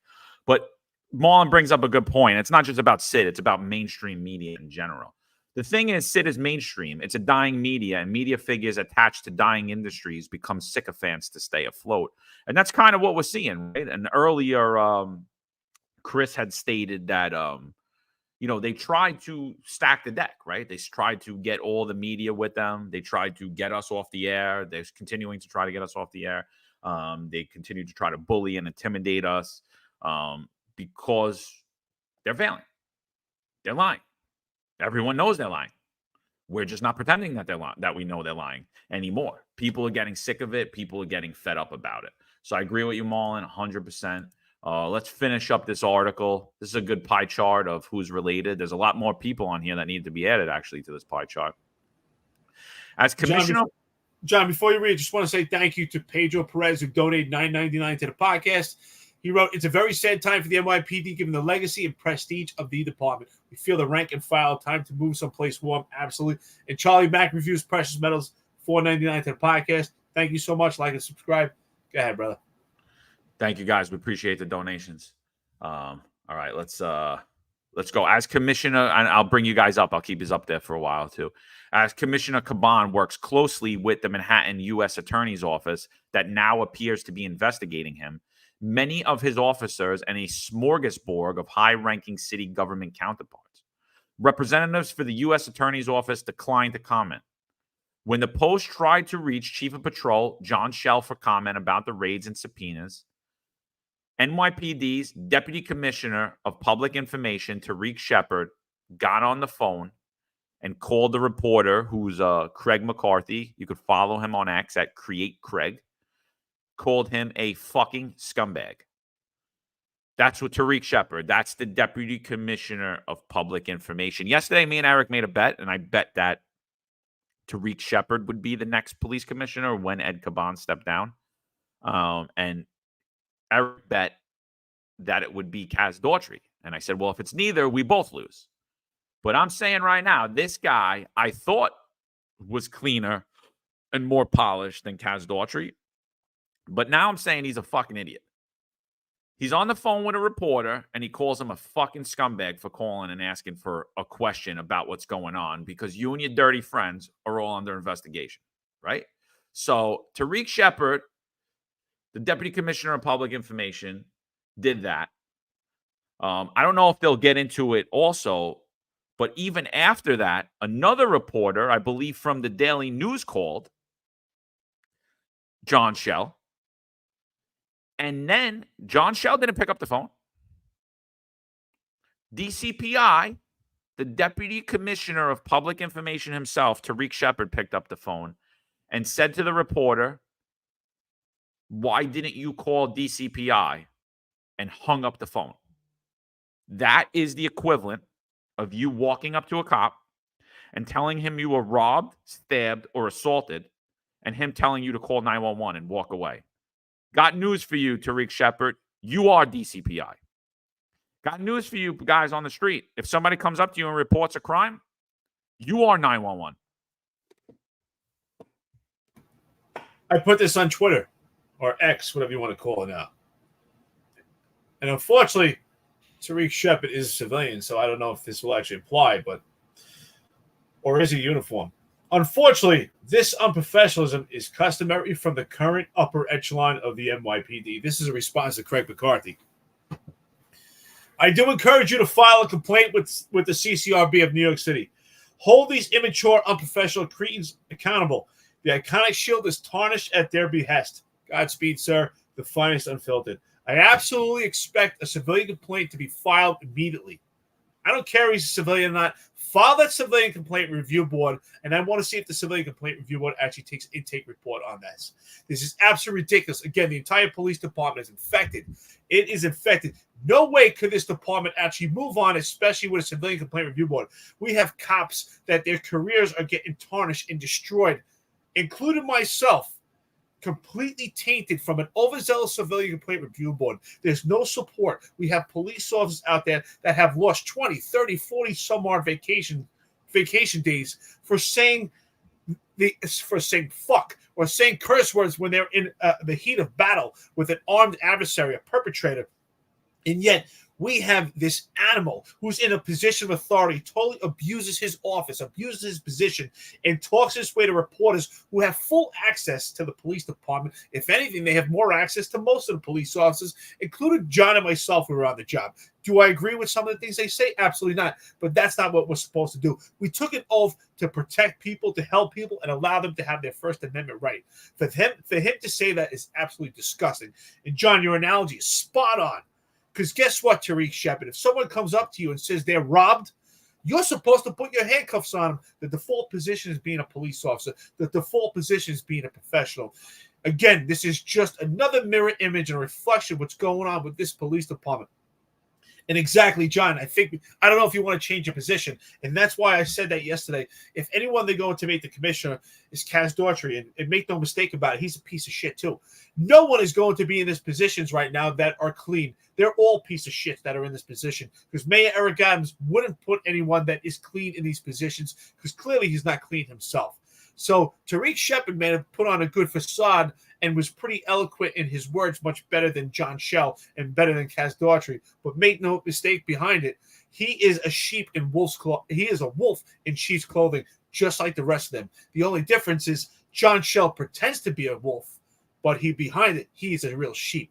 But apparently, Tariq Shepard, he's the wolf. I'm staying with my original bet. He still didn't attack any reporters like Kaz Daughtry did. So, and I got news for you, Eric. I'm pretty sure we're both going to lose. We're both about a 15% chance at this point. I think the odds are going down and down and down. So I'll stick with my original bet just to play devil's advocate here. Sherry Albar, good friend to the podcast. Appreciate you. She says it's our duty right here to click the like button. We need the algorithm. There's hundreds watching and only a handful of likes and clicks. There's actually 1,100 people watching right now. Appreciate it if you guys could do us a favor and push us up in the algorithm, get some more voices in here. I'm about a half hour back on the comments. We got a lot more stuff, a couple more articles that come out. So I'd like to get a couple more thoughts in here, and we'll get to all your questions as we go. So So let's continue. Sources said Terrence Banks is being eyed over suspicions that since his retirement, he has acted as an unregistered lobbyist who has brought business to City Hall through connections to his brother in a way that circumvents conflict of interest rules, sources said. Crumbs. Is that the crumbs Pearson was talking about? Pearson, an Adams confidant who recently made headlines for being the subject of a sexual harassment suit, actually 4 sexual harassment suits, has long faced scrutiny for his shady role with the administration, which includes overseeing contracts for security at migrant shelters, which he refers to as crumbs. The raids targeting deputy mayors, first reported by the city, unfold simultaneously about 5 a.m. Wednesday at Wright's elegant West 143rd home in Harlem and Phil Banks' modest home in Queens, according to sources. An FBI spokesperson declined to comment Thursday, but did not deny that federal agents visited both addresses. An attorney for Banks, Benjamin Braffman, confirmed that Banks' home was searched, but would not comment further. Phil Banks was named by the feds as an unindicted co-conspirator in a sweeping federal police corruption case a few years back. That's what with the case we were talking about earlier. Feds found Phil Banks had $300,000 in mysterious transactions amid the bribery case. Wright, a former CEO of United Way of New York City who helped lead Adams' transition team, has been a regular presence by the mayor's side since he appointed her to the top deputy mayor role in 2022. Her portfolio of responsibilities include the police department. She has been in a long-time relationship with David Banks, who's the DOE school chancellor, and they have been rumored to be married in secret last year. David Banks, when spotting leaving the home Thursday, he shares with Wright, dodged questions from the Post about the raid. He appeared irritated when a Fox 5 reporter asked him questions later in the day about the FBI raid. Today is the first day of school. It's all about the kids. If there's any other comments to be made, it will be made tomorrow, he said. Adams, who's up for re-election next year, has now seen federal agents target at least 8 of his top aides, starting with his campaign fundraiser, Brianna Suggs. Suggs' home was raided in November 2023 amid allegations of kickback scheme involving City Hall and the Turkish government. After the raids targeted City Hall aide Rana Albashava and Senk Okal, who worked on the Adams transition team as part of the Turkey probe. FBI agents stormed the home of Winnie Greco, who served as Adams' Director of Asian Affairs during February as part of a separate fundraising scheme. His owner himself has previously been slapped with a grand jury subpoena, as were City Hall officials and his campaign in July by federal prosecutors digging into his 2021 election fundraising. He has also had his electronic devices seized as part of this investigation. Adams has denied any wrongdoing. Of course, Adams denied any wrongdoing, and I'm pretty confident in the manner that we see the behavioral indicators of Eric Adams. He's going to deflect anything on himself to others, which is why he wants useful idiots in and around him. That's why I think he points useful idiots at the upper echelon of the police department, because if anything does arise, he will deflect it to them. Charlie Mack Reviews, who gave us $4.99, and didn't actually read out your comment. Thank you so much. Question: if all of those top brass are removed and arrested, who takes over chain of command for NYPD? Love the podcast. Thank you very much. That's the question here. That's why this is the largest corruption scandal the NYPD has ever seen, is because now it really destroys the pyramid. First of all, we didn't have a proper pyramid going on with the police department anyway of the small unit leadership breakdown. We couldn't identify who's actually the police commissioner because this is the most insignificant police commissioner and now part of a corruption probe. So it does cause a major problem for the boots on the ground, but ultimately it does hurt public safety. John and I both said publicly on our podcast yesterday, we both believe at this time that the FBI should take over. That's still my position. I would assume it might be your still position, John. But Crazy 107, thank you so much. $9.99, I appreciate it. Put these crumbs towards the algorithm. Thank you so crumbs BS towards the algorithm. Thank you. I really appreciate it. We really appreciate the comments, like and subscribe. We appreciate the donations to the podcast. If you donate to the podcast, we will make sure that we actually read your comment. There's a lot of comments today. There's a lot of people on the live. Thank you so much for being friends and listening to the podcast. Pedro Perez, 99. It's a very sad time for the NYPD, given the legacy and prestige of the department. You're right, the department. We feel for the rank and file, time to move someplace warm. You're absolutely right. We feel for the rank and file. That's ultimately who suffers by this. John, would you agree? Because of Mayor Eric Adams, because of these officials that are part of this corruption probe, no matter what stems out of this, ultimately, I promise you, and I think you probably agree, it's the rank and file that would pay for this. There will be policies changed and implemented within the police department that will affect the rank and file because of the inept, the immature, unprofessional corruption going on at the upper echelon of the police department. And ultimately, the rank and file will pay for it. The guy that'll get fired because he bumped into a neighborhood friend who gave him a free cup of coffee that he grew up with, the guy whose life will be ruined because of that, and he'll never be able to get a job for that, watches the NYPD police commissioner take first-class trips overseas to Qatar that are funded by federal government. Of course, the scrutiny is going to come down on them. And much worse is, what is the media, what does every movie about the NYPD portray? They portray dirty cops. Right. And I'll be the first to sit here and say that if you look at the entirety of the NYPD, I do a lot of research as it relates to police corruption. I read a lot. I'm a big history buff. And I've been on a real kick about reading about police corruption, particularly in the NYPD. And it's safe to say at this point that almost the entirety of the existence of the NYPD has been a systemically corrupt organization. Now, I don't believe in the last 30 years it was systemically corrupt. But we've said on prior podcasts that the upper echelon at this point, this administration, particularly under the Adams administration, is systemically corrupt. The upper echelon, the politically appointed, we're not talking about the rank and file, but ultimately what you'll see on the streets because of all of this is the harassment of rank and file officers who are just out there working 16 hours a day under the scrutiny of every agency in the city, just trying to make it through the day, trying to make New York City a little safer and trying to be able to feed their family. And they'll ultimately be the ones that are going to be called a dirty cop and be the public-facing, front-facing people for all of this, while they all hide like the cowards that they are. Right? They're all going to hide in their little offices. They're all going to hide behind their publicly taxpayer-funded attorneys. Right? Because that's the standard today. The standard is you don't have to, you're just going to get a taxpayer-funded attorney under Eric Adams, right? Whether you're accused of sexual assault or anything else that has absolutely nothing to do with your duties as a police officer. Not all of you guys, just them, just the upper echelon of the NYPD. So they'll all hide behind that, and I agree with you. It's the rank and file that's going to have to bear the brunt of this.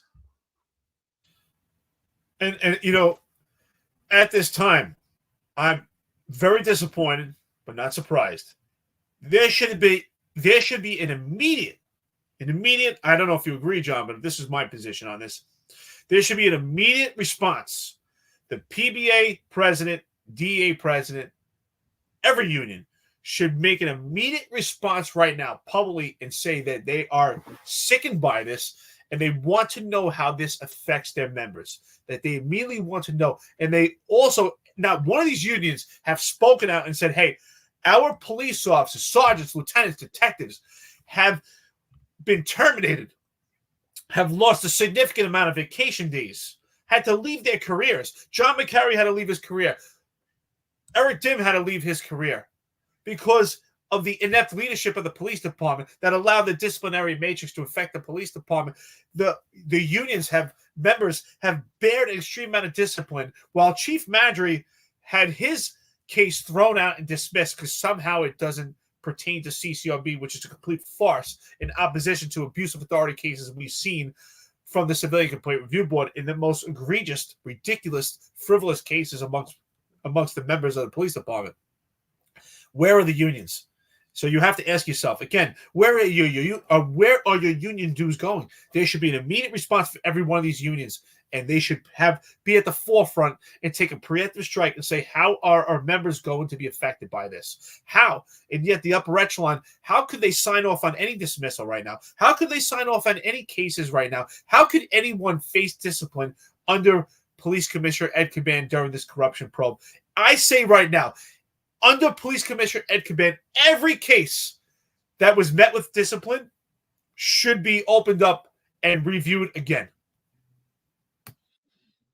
I don't just think that. I mean, I think even larger than police discipline. What about criminal cases? What about the criminal cases that happened under this administration? How do we know we're not targeting, like I said last night, it's rumored on the street that this whole legal marijuana scheme, Eric Adams and his buddies are going after the people that aren't friends of the family. So if a nickel bag gets sold on the streets of New York City, it's rumored that Eric Adams and his corrupt buddies all want in. Right? That's what it's rumored to be. It's rumored to be that some marijuana places are being targeted arbitrarily and capriciously, while others are being able to operate with impunity. No one's looking at them doing the same exact thing that they're shutting other businesses down for. So those are the rumors. That's the smoke. We got 1,169 people in here. Appreciate all of you. For all of you that are just joining, we're talking about updates that came out since last night. The FBI raided the home of NYPD Police Commissioner Edward Caban. It also came out that his chief of staff, Raul Pintos' home was raided. Electronics were taken, as well as his twin brother, James Caban, former NYPD sergeant. I don't know if he was the one that was fired from the police department or not. I'm not sure, but he did have a brother that was fired. He may have retired. I don't know. But again, what was the warrant for? Obviously, it was to seize electronic devices. I'm going to say right now, it has nothing to do with straw donor schemes. What this smells of, when you're seeing high-ranking NYPD officials along with low-ranking NYPD officials getting their electronics and their phones taken, this smells of serious police misconduct and or corruption. We don't know that. Everything is speculative at this point. Charlie Mack Reviews, Precious Metals, good friend to the podcast. He asked a question. If those top brass were all fired or arrested, what is the protocol for the chain of command? Who takes the lead now for the NYPD? Charlie, we opened up the show with this. We're in uncharted waters, my friend. There is no protocol for this. There is no protocol for the police commissioner being systemically corrupt. He is the end-all, be-all of everything that happens when it comes into internal investigations, corruption investigations, everything inside of the NYPD. So like we saw on a previous corruption scandal that broke out probably now over 10 years ago or close to 10 years ago, the police commissioner was not involved in that.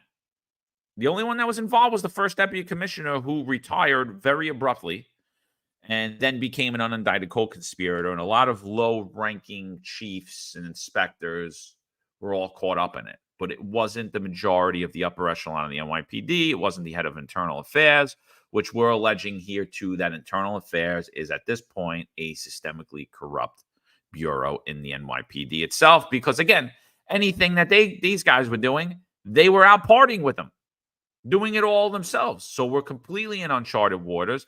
Eric, do you agree with that? Is there any protocol as of this if a police commissioner and all of these top brass were fired?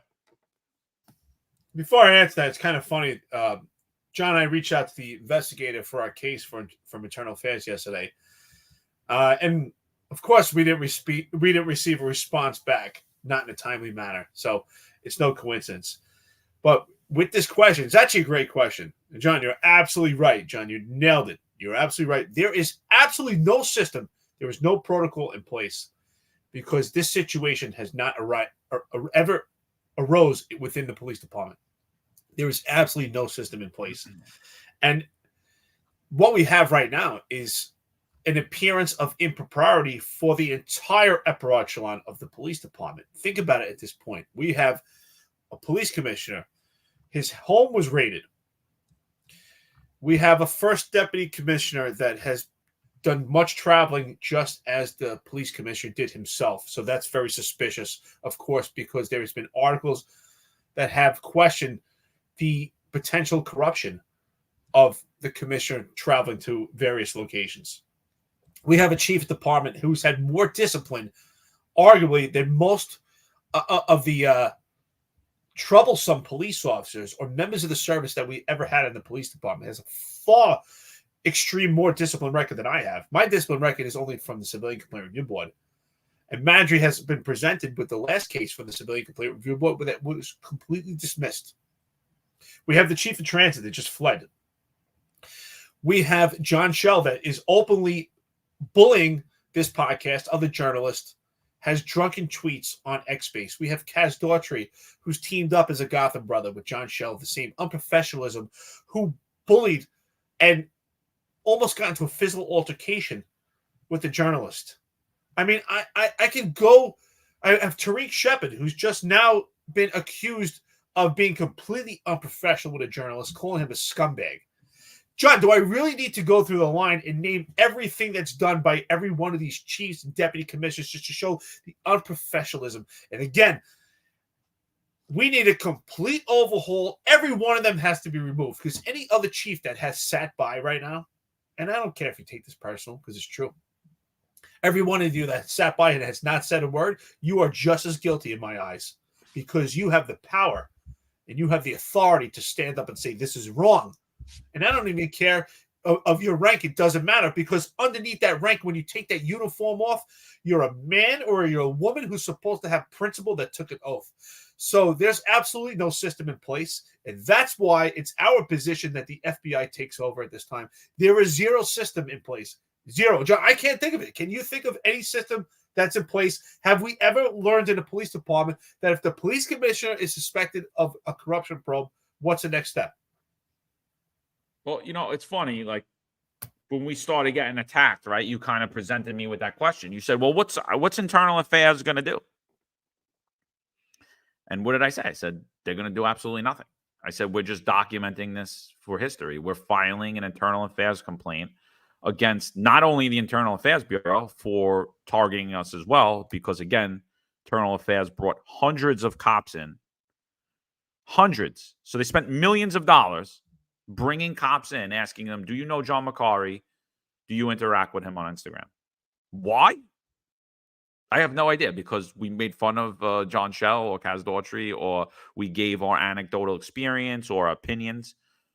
And so we filed a complaint about that. We filed a complaint about Ed Caban sending his criminal friends after us. We filed a complaint about John Shell weaponizing his top team to slander and make up lies about us. We filed a complaint about Kaz Daughtry sending his legal team and misusing police resources to attempt to shut down our podcast.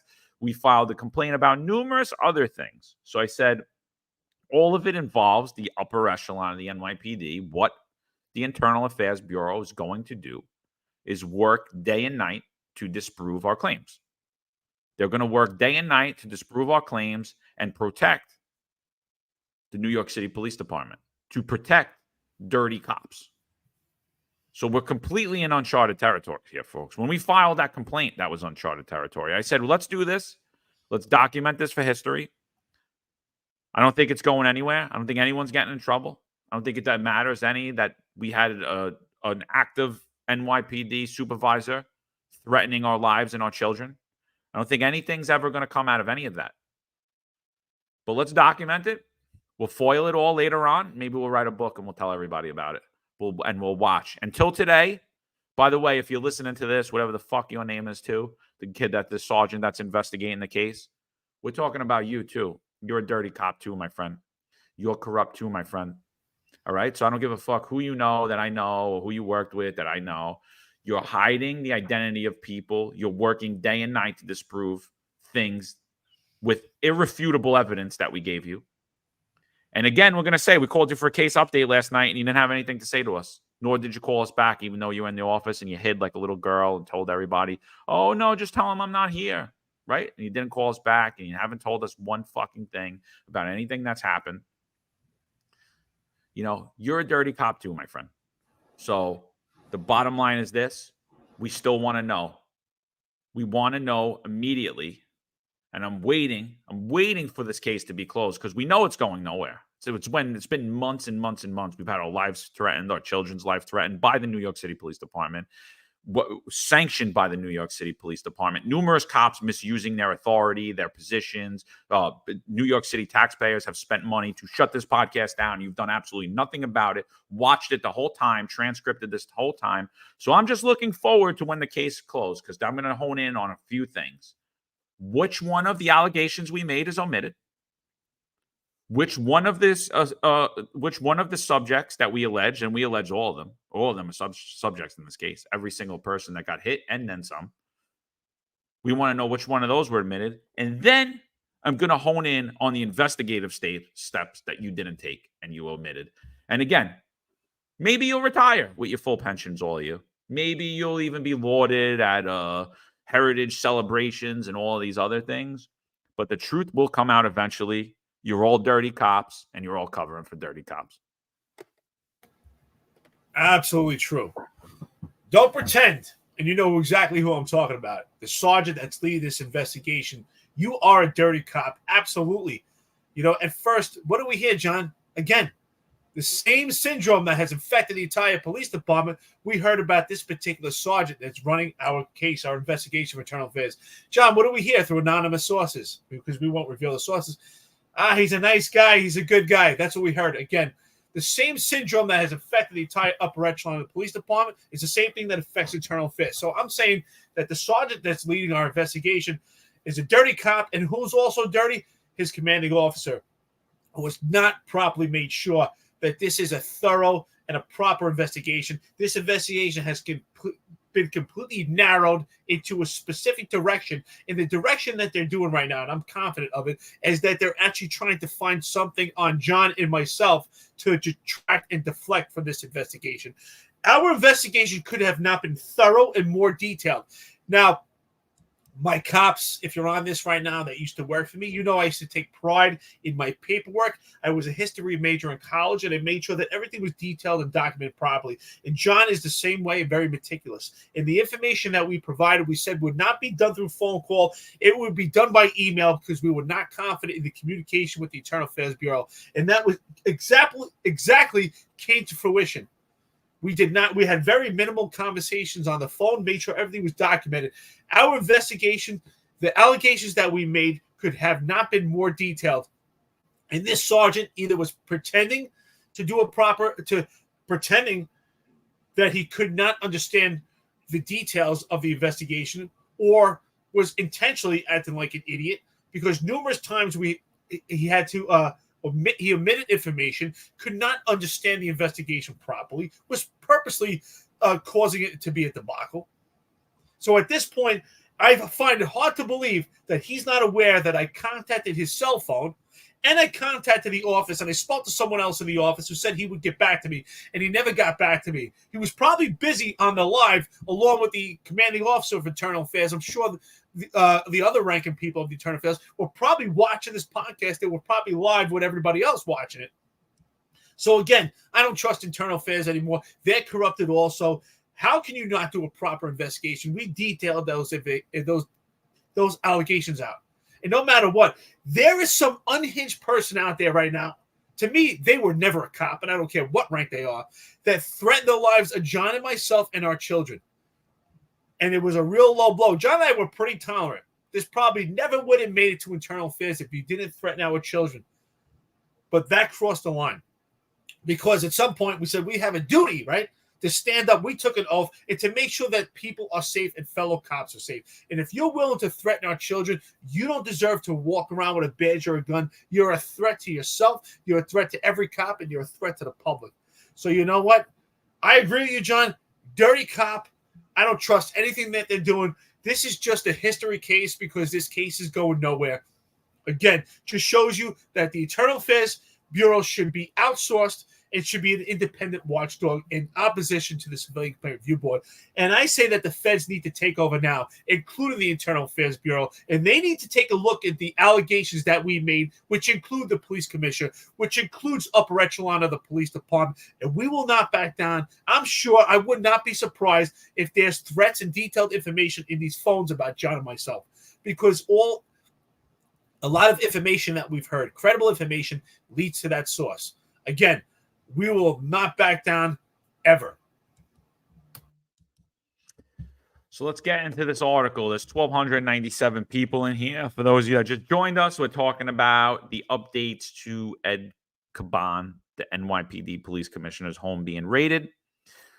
There's still a lot of mystery as to why that is, but we're alleging and we're assuming, in our opinion, that this is related to serious police misconduct and or corruption. And I think the other people around him, there have been numerous people in the NYPD who have had their electronics and their phone taken. And I don't believe that, and Eric doesn't believe that this is a light undertaking for any law enforcement investigator or any judge to sign off on a warrant to do such. This is a blight and a black eye on the NYPD, however this turns out. So let's get into this other article that comes out by the Post. It's an opinion editorial by the Post editorial board. FBI leaves Adams no better choice. Tell Police Commissioner Edward Caban to resign. So, I had put out a post a couple of weeks ago. 6 days ago, I put out a post that Chief Kemper was stepping down, and that came to fruition, right? He stepped down. A few weeks back, I'd put out a post that it's rumored that Ed Caban was stepping down. And the child, John Schell, put out a post that night saying that no one's going to 233 Broadway, even though Mike Kemper did almost immediately after he said that. And we'll see if Ed Caban, and we're going to talk about that, if he should step down or what should take place now. But let's get into this article a little bit. Let's see what the Post editorial board says. Appearances don't get worse than FBI raids on the home of your police commissioner, your top deputy mayor, and the deputy mayor for public safety. Not to mention that your school chancellor lives with one of those deputies and is the brother of the other. For starters, Mayor Adams needs to tell the police commissioner, Edward Caban, to resign. Yes, it's conceivable that this is some Biden-Harris vendetta against the mayor, but the feds at least have enough evidence of something crooked to get warrants for these raids. Caban, as an NYPD chief, who's technically the top dog, he's not even a chief, works with the feds every day. Now he's had his home raided by the same feds. Even if he's done nothing wrong, how can he possibly do his job properly while this stank remains? Even if he's cleared, bad blood will fester on. The only losers in this scenario are the NYPD and the people of New York City. Indeed, Adams likely needs to jettison every aide who now threatens to sink his mayoralty, including Deputy Mayor Sheena Wright and Phil Blanks. With his approval ratings already in the tank heading into his re-election year, and 4 lefties lining up to primary him, not to mention ex-governor Andrew Cuomo, who smells blood in the water and is circling, personal loyalty has to take a back seat to his loyalty to average New Yorkers. There is no evidence that the Justice Department is about to indict the mayor, but those around him cannot be so confident. Yet Adams will fairly or unfairly forever be tainted if he doesn't take strong steps to distance himself. This mayor is a great cheerleader for New York and largely stands up courageously to defend common sense principles when a time of crisis hits, with crime and anti-Semitism being 2 top examples. If I could stick my finger down my throat and throw up right now, he is absolutely not. He destroyed New York City after a pandemic. A year and a half after a pandemic, he destroyed New York City, destroyed the NYPD. He destroyed the business front. He destroyed what New York City was and what it represented, where he didn't respect anyone's authority, and he turned New York City into a totalitarian state. So whoever wrote this, fuck you too. But he faces persistent and often convincing criticism that he's a poor executive who too often values loyalty over competence. That weakness for familiarity comes at the expense and effective and clinical governance. It's time to show New Yorkers he can put his foot out of dung and boldly take the right step out of this quagmire. This article is so full of shit. This guy is a dirty, corrupt fuck, and he appointed all of these people, and he hangs out with all of them, and he does nothing for New Yorkers. Whoever wrote this article, you should be ashamed of yourself. You should call yourself bootlicker. You should go work with Bootlicker News New York City, and all he is could just bootlick for Eric Adams. Guy's done a horrible job. Take Vicky Palladino with you, too. Well, first of all, clearly, what time was this written?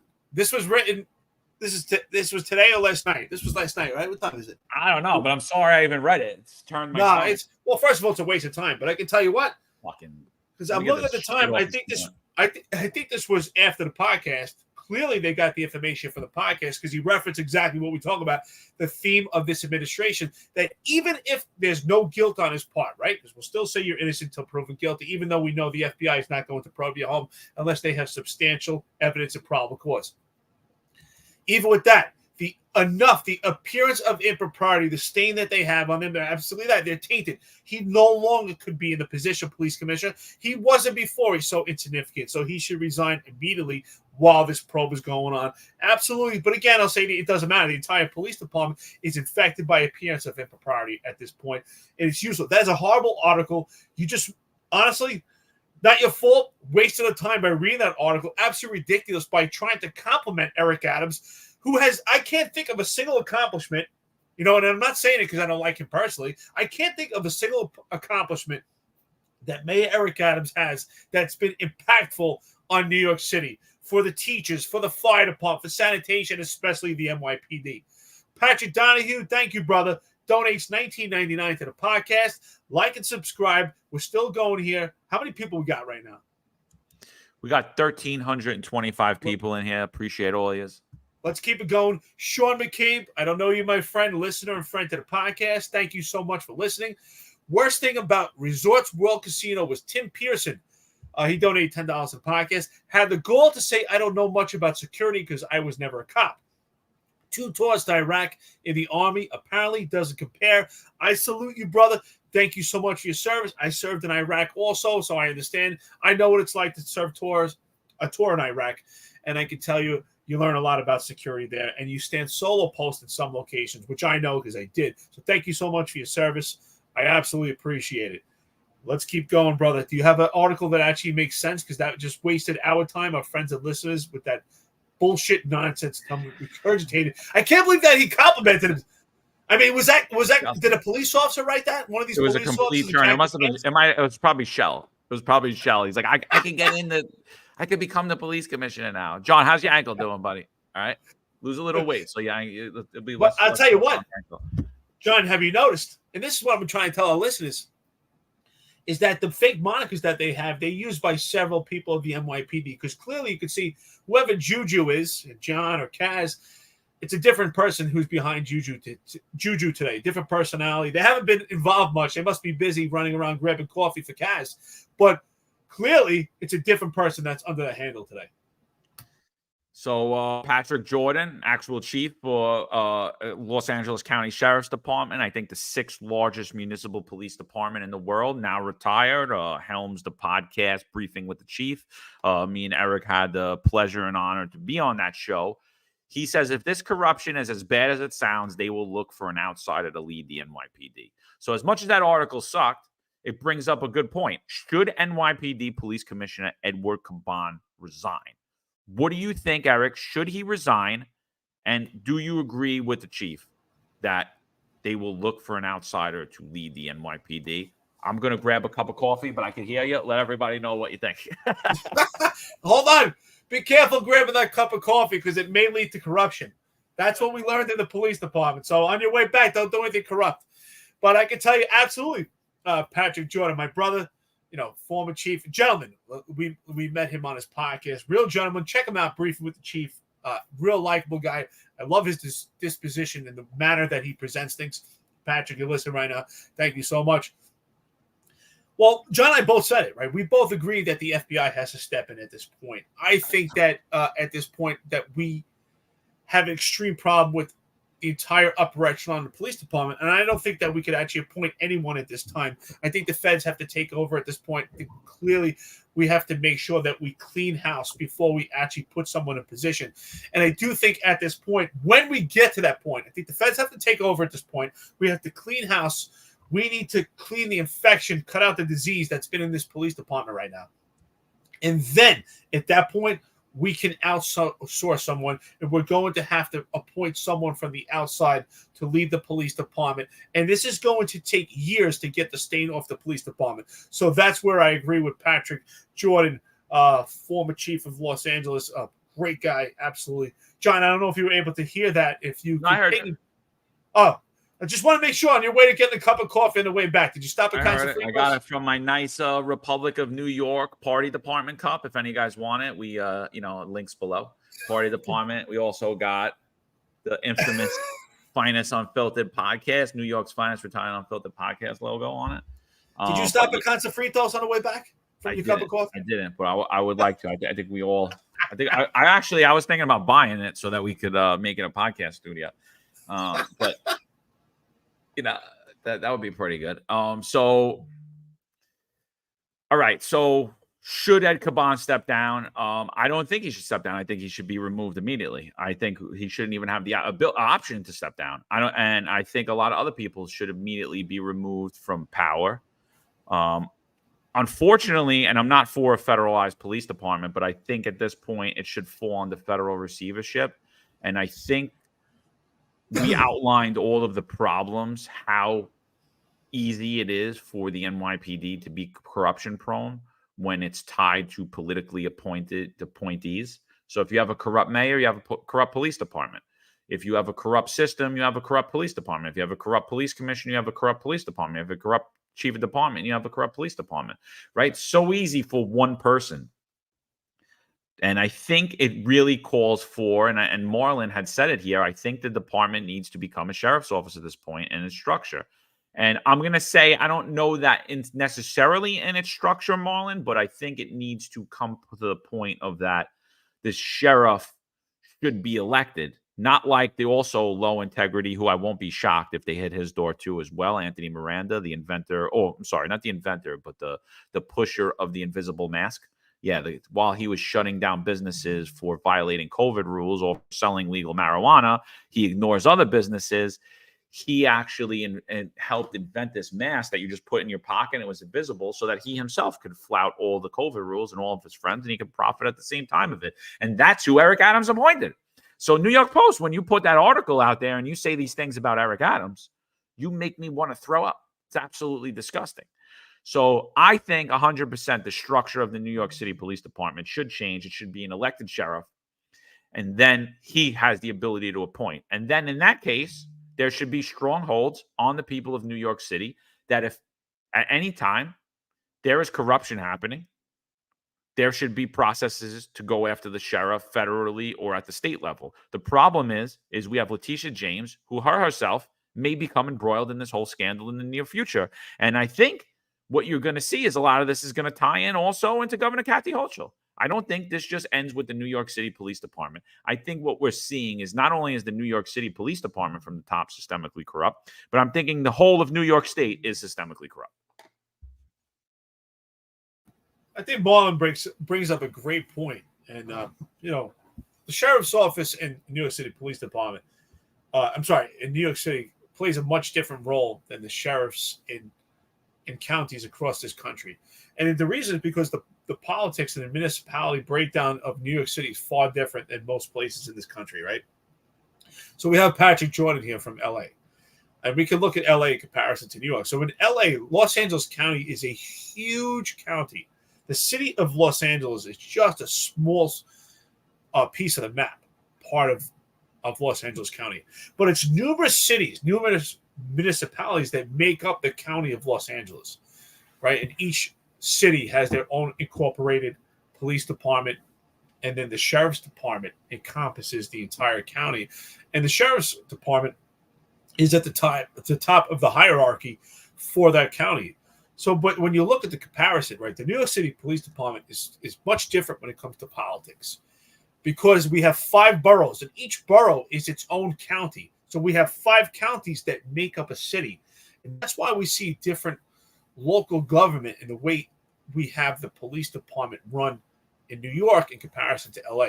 So we don't have the sheriff's department that is in charge, because it's the New York City Police Department that leads the municipality, because it's 5 counties that make up the city. So that's something that we have to explore.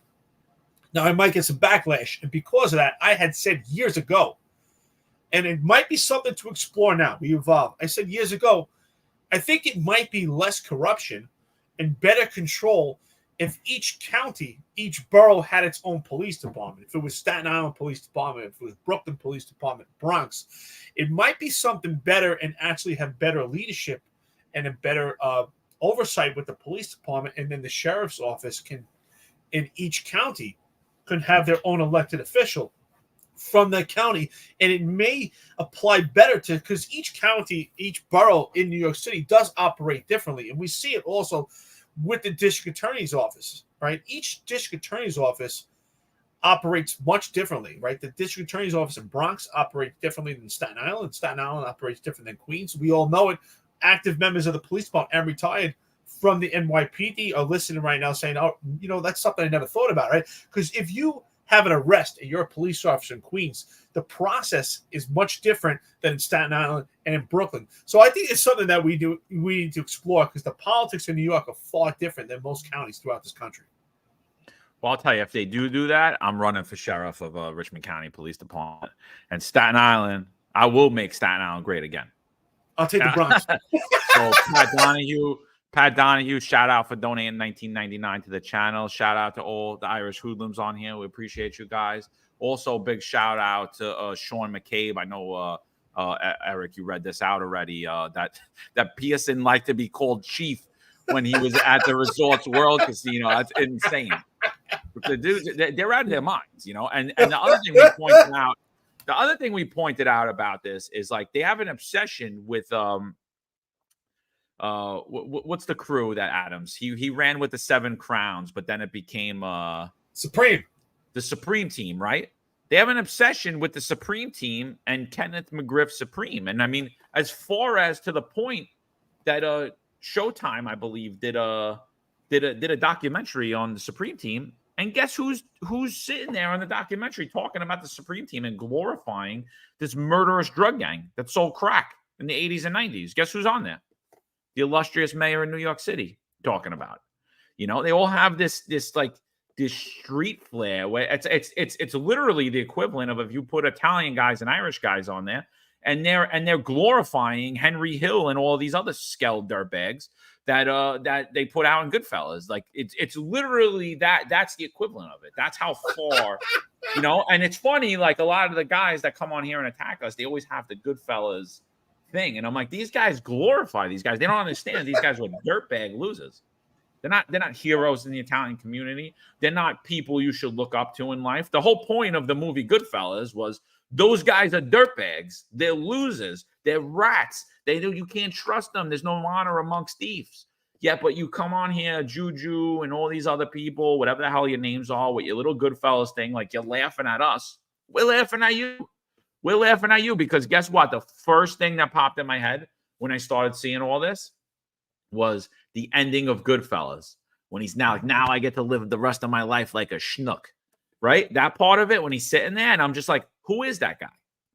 Who's that guy that's moving to Florida, never to return to New York City again? Because although some people say, I don't go to New York City, I'm there more than all of you are, and I still own shit there, unlike you, where you're all hiding up in fucking Rochester or Long Island or wherever the fucking else you are. I'm actually in New York City, and I walk the streets in New York City, and I take public transportation in the city, so I don't know what the fuck you're talking about. And by the way, if I was appointed a deputy commissioner or anything, I wouldn't be walking around with a security team, because I'm not afraid to walk around on the streets in New York City like you guys are. We've had a mayor who sat there, Eric Adams, who campaigned on that he wasn't going to have a security team.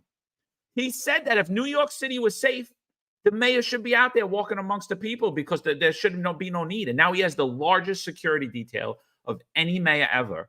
And not only that, his cops, not just his dirty police commissioner, his allegedly corrupt police commissioner, not just his police commissioner, because I understand that a police commissioner is going to need a security detail, but all of the lower ranking cops have security details. Is that disgusting or what? You need a security detail on top of drivers? Like, are you serious? It's disgusting. Dude, you're absolutely right. It just shows how weak and inept and abusive authority in this police department. They need a security detail that costs taxpayer money. They need different uniforms every day. I mean, the police commissioner wears a whatever. This is absolutely ridiculous. I mean, since when does any police commissioner wear something that is culturally sound? Listen, I get it. I respect your culture, but wear it off duty. You're part of the New York City Police Department. You're the police commissioner. You should be neutral to all cultures and communities and just wear a suit. It's absolutely ridiculous. Jesse James donates $4.99 to the podcast. This show has a continuous steamroll over the target. Sean Richards, $1.99. Thank you so much. They sold us out from the top. I am not surprised. Georgia, if I say your name right, I hope not. I hope I do. Van Houten. Is it Van Houten? $5 super sticker. Thank you so much for our listeners and friends of the podcast. Listen to us right now. Definitely like and subscribe to Space. Keep it going. Pretty sure we have close to 2,000 people. We're about 2 hours into it, but I don't see there's any reason to stop at this point unless you get tired and someone has to get to work. But if you do have to get to work, if you're an active or retired member of the police department, especially if you're active, fill out a 28 if you need to watch this live podcast. If anybody wants to know if you're outside the New York City Police Department in this country, 28 is actually a form that you sign to get time off, to either get the day off, get a couple hours off. I don't know what it's referred to. Anybody in this anybody on this space, if you're from another police department, you're active in this country, I'm just curious. Let us know what you refer to it. What's the name of the form or what you call it when you're taking time off? So I'm curious, John. What do you think about that, though? This ideology. I've mentioned that years ago, and I never thought that this would happen in our lifetime. But do you think that is impossible? I know we joke around that you would love to be the sheriff of Staten Island, but do you think that is something that could be effective and allowing the sheriff's department to be the hierarchy stepping in? If we had the local municipalities, if we had all kidding aside, seriously, we have the Staten Island police. What's that? Why not? That's what I'm saying. The borough really runs the borough anyway. The borough could be the sheriff's office instead of patrol borough Staten Island or patrol borough Brooklyn North. You're really operating totally separately at that point. And then if you have some oversight, like when I first moved down to Florida, I interviewed with the FDLE, and I interviewed for a menial job because I really didn't want to work for anyone. I was just looking for a part-time job. And the guy stops the interview, and he's like, "Listen, you're not getting this job." So he's like, "I'm going to call you." So they offered me a director position in the FDLE. And what the FDLE does is they oversee all the sheriff's offices in Florida. So some of these sheriff's offices, they don't have the crime scene units, and they don't have a major case unit. They don't have a sex crimes unit, and they don't have helicopters, and they don't have things of that nature. So what the FDLE does is help get them funding, help perform these investigations, brings all these things down. So I almost took the job, but my wife was like, she wanted to kill me. She's like, "You're never going to be home. You're going to be traveling all over Florida. This is ridiculous. You know, you said you were going to be done. It is what it is. You already did the police career. They screwed you. You're going to do this again. Blah, blah, blah, blah, blah, blah. You already dedicated your whole life to it." So I ultimately turned it down and just, proceeded with doing what we're doing now. As well as, I do operate other businesses that actually help feed my family. But don't worry, Juju knows what business you got. They've already looked. I'm sure he knows the address of it. He's got the document number. He knows how much taxes I paid. They're looking at it all, bro. Don't worry about it. It's on their phones right now. Yeah. But I 100% think that could work. And so you could have an oversight of all of them where it helps bring out the major units.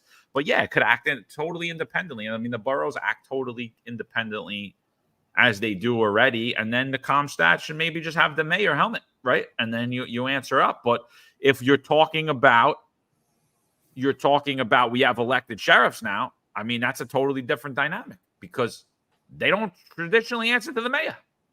And they shouldn't. Well, that's why I said this years ago. I said this years ago, and I was told I was crazy that financially it would be impossible when it worked. And I said, I don't see how. I think that it actually would be much more effective. I think police officers would actually make more money. I think that if the sheriffs were at the hierarchy, exactly that, they're elected, and easier to have them removed. And they're not just at the helm of the mayor. That gives the mayor just way too much power, and it puts the upper echelon really in a position that if they want to be in that position to move up, that they have to play a point in politics. And we're seeing it right now. We talk about it, and despite the fact, John Shell could pretend he's this tough guy, but I have credible information. I spoke to numerous people on the phone that he was bad-mouthing Al Sharpton more than anybody. And now we have a picture with him with Al Sharpton. So just to show that they're pandering and playing this a point in politics, I think it would be a different dynamic if we had the Staten Island Police Department, if we had Brooklyn Police Department, Bronx Police Department. And I don't think it's impossible. I think we have to evolve over the years and realize this corruption case, whether it turns out that we actually find guilt, but just the appearance of impropriety that we've been saying could change things.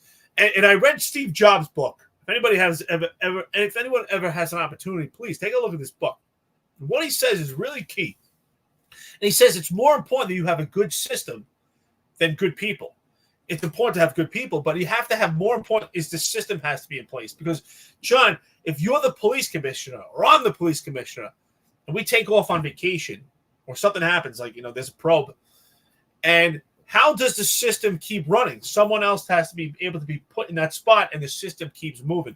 But we no longer have a proper system. It's completely broken down. So I believe we need a new system. And I always thought that was problematic, that each district attorney's office operates in a different manner, because ultimately they operate on a different manner. So because there's a dichotomy between the police department, which executes law, and versus the court, which interprets it. So I could commit a crime and be apprehended by a New York City police officer in Staten Island, and that crime is going to be interpreted differently in the courthouse of Staten Island than if I would have committed that crime in the Bronx and apprehended by the New York City Police Department and interpreted at the Bronx District Attorney's Office. And we see it time and time again. We see different standards of justice, and we see criminality, and we see different prison sentences. If you look at it, you see different sentences in Staten Island than you do in the Bronx.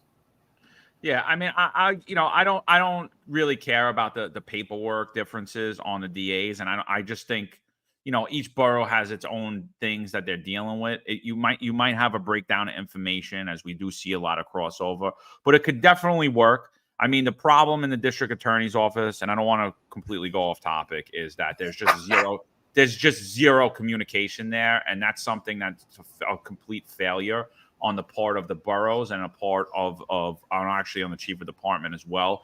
It should be seamless. You should have an arrest, and for that arrest, you know exactly what the DA's office needs, and you know exactly what checks you need to do, and that's never been put in place, and I don't know how in the information age, but, you don't have people that are actually leaders, know how to delegate, know how to figure out what the problems are and solve them, because they don't want to hear it. They don't want to hear anything from people. They have sycophants around them. This NYPD, this mayor's office has surrounded themselves with sycophants and with people that cannot give an opinion or won't give an opinion. Yes, chief. Great idea, chief. Yes, mayor. You're the best mayor. Yes, your head shines much better than John McCarry's head. All this other shit. You look so much better in that suit that the taxpayers paid for. Whatever it is, the communication skills lacking. So Jesse James, thank you. Donates $4.99 to the podcast. I know Eric said that already. That this show has a continuous steamroll over the target. I mean, unfortunately, it sucks, dude. I'm not going to lie. Telling the truth is, I think Jordan Peterson said it's the adventure of your life. And to me, what was the quote that somebody sent me today? They sent me a Ephesians 6:10. Ephesians 6:10. Everything, I relate everything to the Bible. I read the Bible, and it just says basically about putting the armor of God on, and what the armor of God is holding steadfast in the truth. But, obviously the devil and the snares and the attacks are going to come against you, and you have to rely on your faith in the truth. And that's what's going to be able to dig your heels in. So if any of you guys haven't read that, please read that, Ephesians 6:10. So I think it was a letter to Paul, to the apostles. So who do we got? Sean Richards, another $1.99. They sold us out from the top and on 1 PP, and I'm not surprised. Actually, also the answer 06. That's pretty interesting. I wonder what that means. As a former member of the department, this is the most informative podcast that shows real inner workings of the NYPD. God bless those that are still working a foot post or in an R&P. May God bless you all. R&P, for our listeners and friends of the podcast, and in the NYPD, you know what that means. For anyone, if you're a member of the service in another police department throughout the country, for us that means radio motor patrol. I'm not sure if that correlates in other police departments. Let us know if it does. Thank you so much for your donation to the podcast, and I salute you. I don't know if you're retired or vested out, and may you be safe out there if you're still doing law enforcement or whatever facet you're in. Thank you so much for donating to the podcast. How many listeners do we have right now? We're at 1,441 listeners on here right now. All right, let's hit the 1,500 mark. We are getting there. Listen, again, we appreciate it. Like and subscribe to the podcast. I definitely like your thoughts. Weigh in if you can, your comments. I did have this idea. I brought it up years ago about having a 5-borough separation of each one having its own police department. I don't think it's far from the realm. I did some research on it. I think financially it could actually work, and it could actually be tailored to each borough, because when you do go to a jury, you go to a jury of your peers.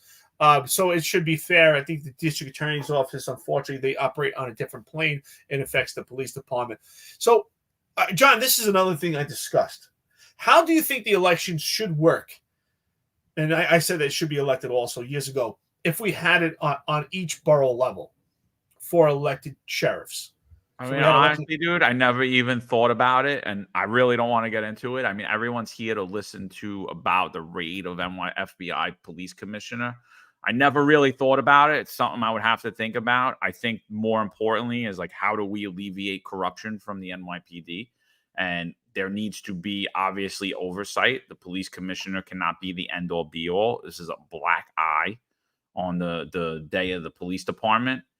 Georgia Van Houten, she gives us $5. I appreciate it, Georgia. She is just a newly found member to the podcast. I believe it came on last night, Georgia, and you subscribe right away. We appreciate you. Appreciate all the support from our friends.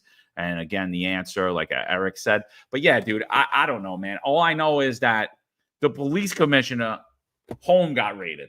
And it's honestly, it's a black eye. Laura just sent us a tweet about Detective Frank Serpico, if any of you that's seen Serpico. Huge corruption scandal in the NYPD, right? He was basically set up to be killed because he was talking about police corruption.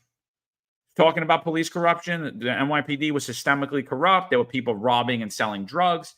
He reports it. He reports it to Internal Affairs. Internal Affairs does absolutely nothing but covers up for the NYPD. Does that story sound familiar? So he does all that. He goes out on a raid. They send him to a different police precinct. They're even more corrupt than the precinct that he was at. And they set him up on a raid, and he gets shot in his face, and they don't even call 911. Someone in the building that heard the shot called 911, said there was a cop shot. Cops never even put it over. He luckily survives. He lives. He's an older gentleman right now. But he tweets about this today. A national and international disgrace. One might say Serpico gets the laugh, but this is no laughing matter. And he puts a smile. He doesn't put a smiley face. He puts an emoji with a tear. Feds raid the home of NYPD Commissioner Edward Caban and his close allies. And I don't think that we're gloating or taking this lightly either, Eric. Right? I mean, this is a black eye. This is a huge black eye. Well, that's why we definitely got to get into that one day. And that's why I asked you how the elected officials should be voted on, because I think that really would push away from this potential corruption. I think the design that we have now does lead to that corruption. And I think that it's so important that we reflect on that Serpico case, because the question is, could that happen again? Absolutely. Absolutely. I mean, we're capable of that. People tend to go to desperate measures where they're under desperate times. And those were desperate measures to keep Serpico silent and to remove him from the equation because they didn't want to get caught. So ultimately what it comes down to is people of low integrity, people of compromised integrity. Ultimately, they care about themselves. They're very self-serving. That's what I expect, and I suspect that's going on with this probe.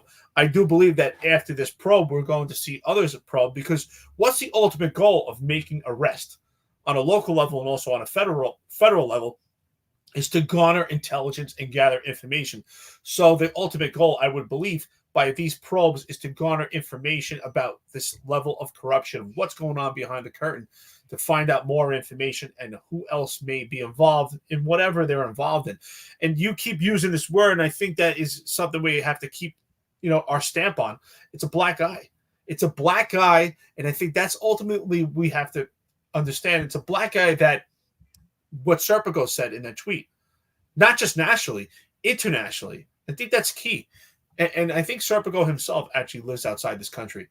I think he moved to Sweden or Switzerland when he healed from the police department after he got shot. Pretty sure he went to Sweden or Switzerland. And the entire world is watching this right now. The entire world, because the New York City Police Department is reflective and iconic of what policing is. And most police departments in this country and some in other countries have adopted our style of policing. So we have a history of policing, unfortunately, a history of corruption, and we've overcome them through different scandals and in different commissions to overlook them. But at this point, I think this is a new phenomenon to see that the entire leadership is involved. And I say the entire leadership is involved because when you have the police commissioner and everyone else in surrounding and they're not speaking up, that means they're involved. Like you said, John, it's an adventure to tell the truth. It would be an adventure for other chiefs to stand up and tell the truth also. I find it hard to believe that they don't know what's going on. And if they don't know what's going on, that's a huge problem on their fault. What are you actually doing? You're making almost $300,000 a year in a position of a chief. What are you doing during your day if you don't know what's going on with the upper echelon and the inner linings of the police department? So, it's really upsetting, honestly, John. We're talking about this, and I'm actually sad by it. Honestly, I'm sad by it because we talk on this podcast, not because we hate the police department, because we love the police department. Because I actually, we care. We legitimately care about what goes on with the active members of the police department, and we care about retired members. We're here and retired, and I can tell you this. I know what it feels like to be retired. Nobody calls you. Nobody cares what your life goes on. It's just kind of like you fall off the face of the earth. And the only reason that we're still relevant is, to many members of the police department is because we're still talking about what's active in the police department. So we care. We have to stick together. We have to bring this department back to something that's iconic and representative of the shield that we actually are proud of. I'm not proud of what's going on right now. This is sad what's going on. This is a huge blemish because people contact me all the time, especially right now since we built this network. And like, what happened with the police? What happened to the NYPD? What is going on? It's embarrassing, and it's on all different angles. And when they see Chief Shell and Kaz act like idiots on trolling on the internet, it's just another blemish. It's another blemish on the shield. You go out there and you put your life on the line, and then you have these two idiots that are in charge embarrassing you on a daily basis. Yeah, shout out to Sergeant Blue, donated $9.99 to the podcast. So keep up the good work, guys. Guys, there's a lot of comments in here. I'm really trying to get through them, but I don't know that I'm gonna. We're kind of running out of time here. But let's get into this article real quick before we give our closing thoughts and wrap this up. This comes out from the Gothamist, comes out from Elizabeth Kidd and David Brand. Mayor Eric Adams' inner circle is facing multiple investigations. Here's a timeline. Legal issues keep mounting for Mayor Eric Adams and his inner circle as he inches closer to re-election campaign. The most recent development involves federal authorities raiding the home of at least two top City Hall officials early Wednesday. City officials confirmed First Deputy Sheena Wright, Deputy Mayor for Public Safety Phil Banks were the latest administration officials visited by the FBI, and then that also includes members of the NYPD. It's unclear if the raids are related to an ongoing investigation into Adams' 2021 mayoral campaign. Phil Banks was previously considered an unindicted co-conspirator in a police bribery scandal. He retired in 2014 amid the federal investigation. Wright has served as top deputy mayor since Adams took office in the start of 2022. Both the U.S. Attorney's Office for the Southern District of New York and the Manhattan District Attorney's Office have been investigating Adams' campaign for potential illegal donations for more than a year. Since the federal investigation came public last year, the FBI has shown up at the home of several Adams aides. Here's the timeline. July 7, 2023, Manhattan DA's office indicts 6 men for directing illicit straw donations to the 2021 Adams' campaign. The group includes Dwayne Montgomery, retired NYPD inspector, when the mayor acknowledged socializing when they were both officers, brother Shahid and Yaha, owners of a Queen construction company, blah, blah, blah. September 13th, Adams' former building commissioner, former pretend conservative Eric Aldrich, indicted on bribery charges that he accepted more than $150,000 in cash and gifts for access to the mayor and city officials. Let's not forget, and I don't think they're going to mention him here, but let's not forget his other buddy, the pastor, the guy who was robbing old women out of their thing, who was also allegedly selling access to Eric Adams. October 4th, 2023, Shahida and Yaha Mustaf plead guilty to misdemeanor conspiracy charges related to alleged straw donor schemes. November 2nd, 2023, FBI agents raid the Brooklyn home of Adam Top fundraiser, 25-year-old intern Brianna Suggs. Not weird to anybody. Top fundraiser is a 25-year-old intern who's going to be in charge of millions and millions of dollars coming through Adams' campaign. Ask Sam Antar about that. He'll let you know how to commit fraud. You get young, inexperienced people. November 6, 2023, Adam's cell phone and other electronic devices are seized. February 5th, 2024, Dwayne Montgomery, the former NYPD the inspector, pleads guilty to conspiracy, admitting he instructed straw donors to donate to Adams' 21 campaign. February 29th, 24, FBI agents raid the home of Winnie Greco, one of Adams' top advisors and fundraiser. Greco will help Adams raise money from the Chinese community. Suffers an apparent medical episode during the raid and goes on sick leave, right? And then she's given a bigger position and get paid more money when she returns. March 18, 2024, Chinese billionaire Hugh Quinn pleads guilty to making straw donations to various candidates for local officials, right? And contributed to Mayor's 21 campaign. Or April 18th, a construction company pleads guilty to making illegal donations. August 15th, the mayor confirms a New York Times report that Adams and his campaign received federal subpoenas in July. September 4th, FBI agents raid the home of Adams' aide Sheena Wright and Philip Banks. September 5th, NYPD Police Commissioner Edward Caban and numerous other top officials in the NYPD have their homes raided and their electronic devices taken. Eric, you saw the timeline. What are you saying? What should the public be thinking? What do you think as a law enforcement officer? Well, I think, the timeline's actually pretty detailed. It's I do talk about Lamar Whitehead, right? Lamar Whitehead. Lamar Whitehead. Who wasn't mentioned in here, but close friend to Eric Adams. I believe closer than friends than me and you are. Closer relationship, like how me and my wife have a relationship, like something like that. I believe that was their type of relationship. I don't have any confirmation of it. Wasn't he Bishop? He was robbing money from old women, so what this says is exactly what we've been talking about. It's the appearance of impropriety. And look at this timeline. It's like one incident after another. At some point, when is someone going to step in? I mean, thank God the Fed stepped in at this point. But at some point, when was someone going to step in and say, wait a minute, everyone in your circle, Eric, has a sketchy past, is involved in these straw donor campaigns. Everyone has some type of issue in your circle, and these are people that are very close to you. And so, again, we have to say that Eric, we can't think that Eric's eyes are closed and he doesn't see anything. I mean, he's the mayor. We should expect from the mayor that someone who's pretty detailed, who has great observation skills, who's a former captain himself. So how can we actually excuse him and say he's not aware of these things that are going on? Because these people are so close to him, just as you said, that is obviously a detailed relationship going on that we don't know about. So he's got a lot of vital information, again, which really opens the door to the appearance of impropriety, which eventually leads to the commissioner. Ed Caban, again, Ed Caban is an appointed position. That's why it's so problematic if our mayor is in the highlight and a spotlight of negative annotations that ultimately trickles down to the police department. And I think clearly what we've shown, John, if you would agree, especially through the podcast that we've spoken about, these episodes that we had and what we talk about on social media, that clearly the police department legitimately is not apolitical. We wanted it to be apolitical. We thought it was apolitical. but it's not apolitical. It was never apolitical, and now it's more blatant than ever, especially with a mayor that walks in step, Justice Eric Adams, this pandering to this woke progressive movement.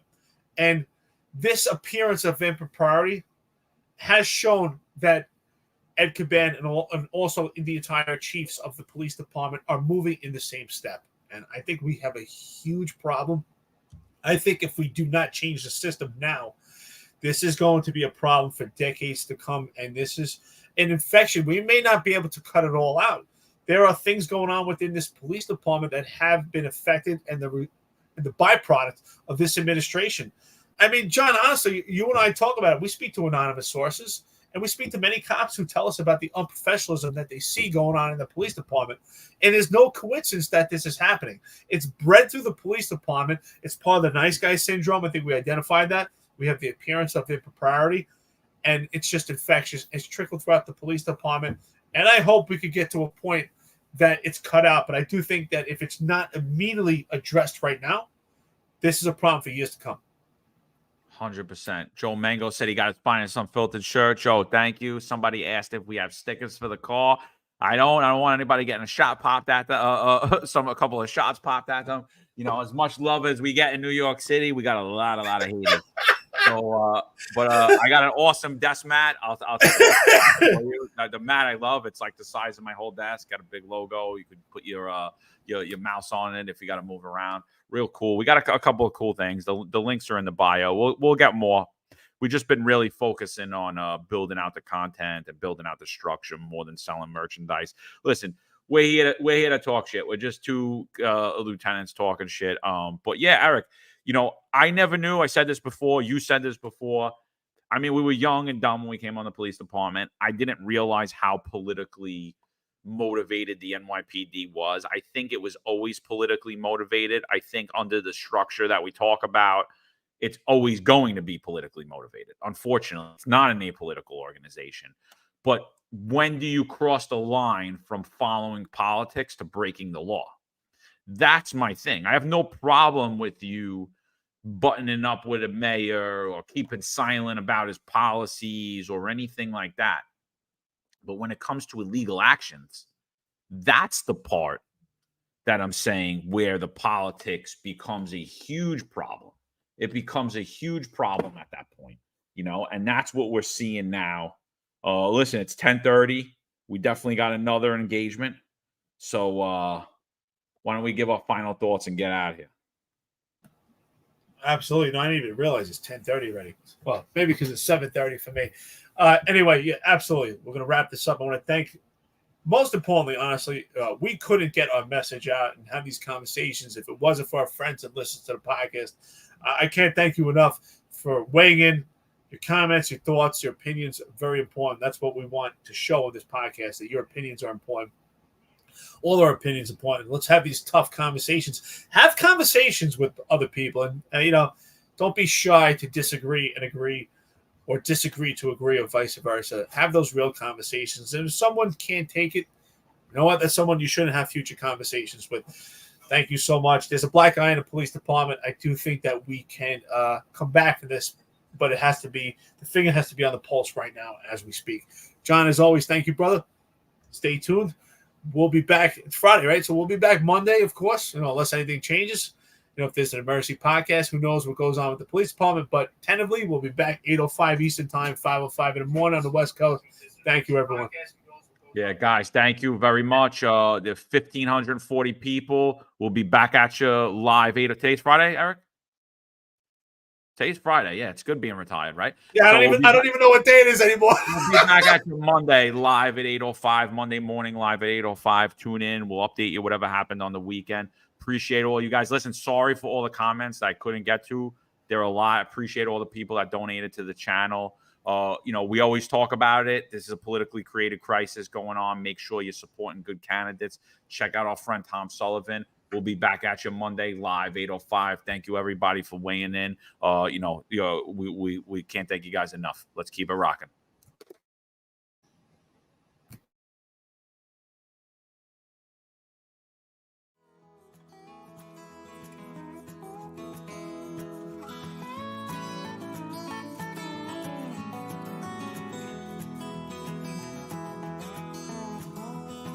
Tom Sullivan is the Republican, Conservative, and Common Sense Party candidate for New York State Assembly District 23.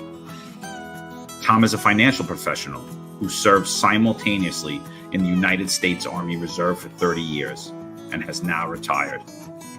His district covers Ozone Park, Lindenwold, Howard Beach, Broad Channel, and the Rockaway Peninsula.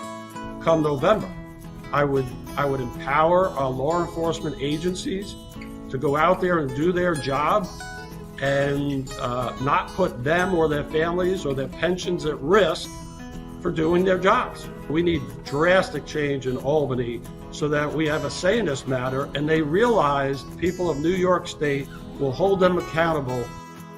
The Sullivan family has a legacy of service. Tom served for 30 years protecting and defending the rights of others.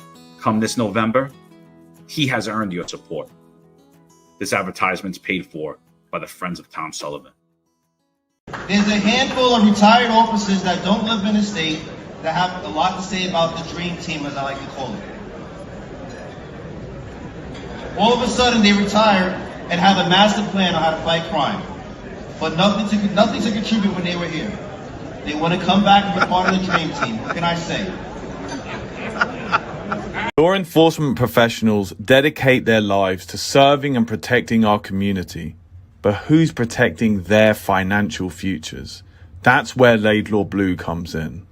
Our wealth management platform is specifically designed for the law enforcement community. Laidlaw Blue is a division within Laidlaw Wealth Management, run by retired New York City detective John McDermott. His status as a retired detective uniquely positions him to establish a deep connection between Laidlaw Blue and the law enforcement community. Our platform is easy to use and provides a range of financial services, including investment management, retirement planning, and insurance solutions. With Laidlaw Blue, you can secure your financial future and provide for your loved ones. Our team of experienced financial advisors understands the unique challenges and opportunities that law enforcement professionals face. We're here to help you navigate the complexities of financial planning and achieve your goals. Laidlaw Blue. Secure your financial future today. Book a meeting using the QR code displayed or call us directly on 888-901 Blue. That's 888-901 Blue.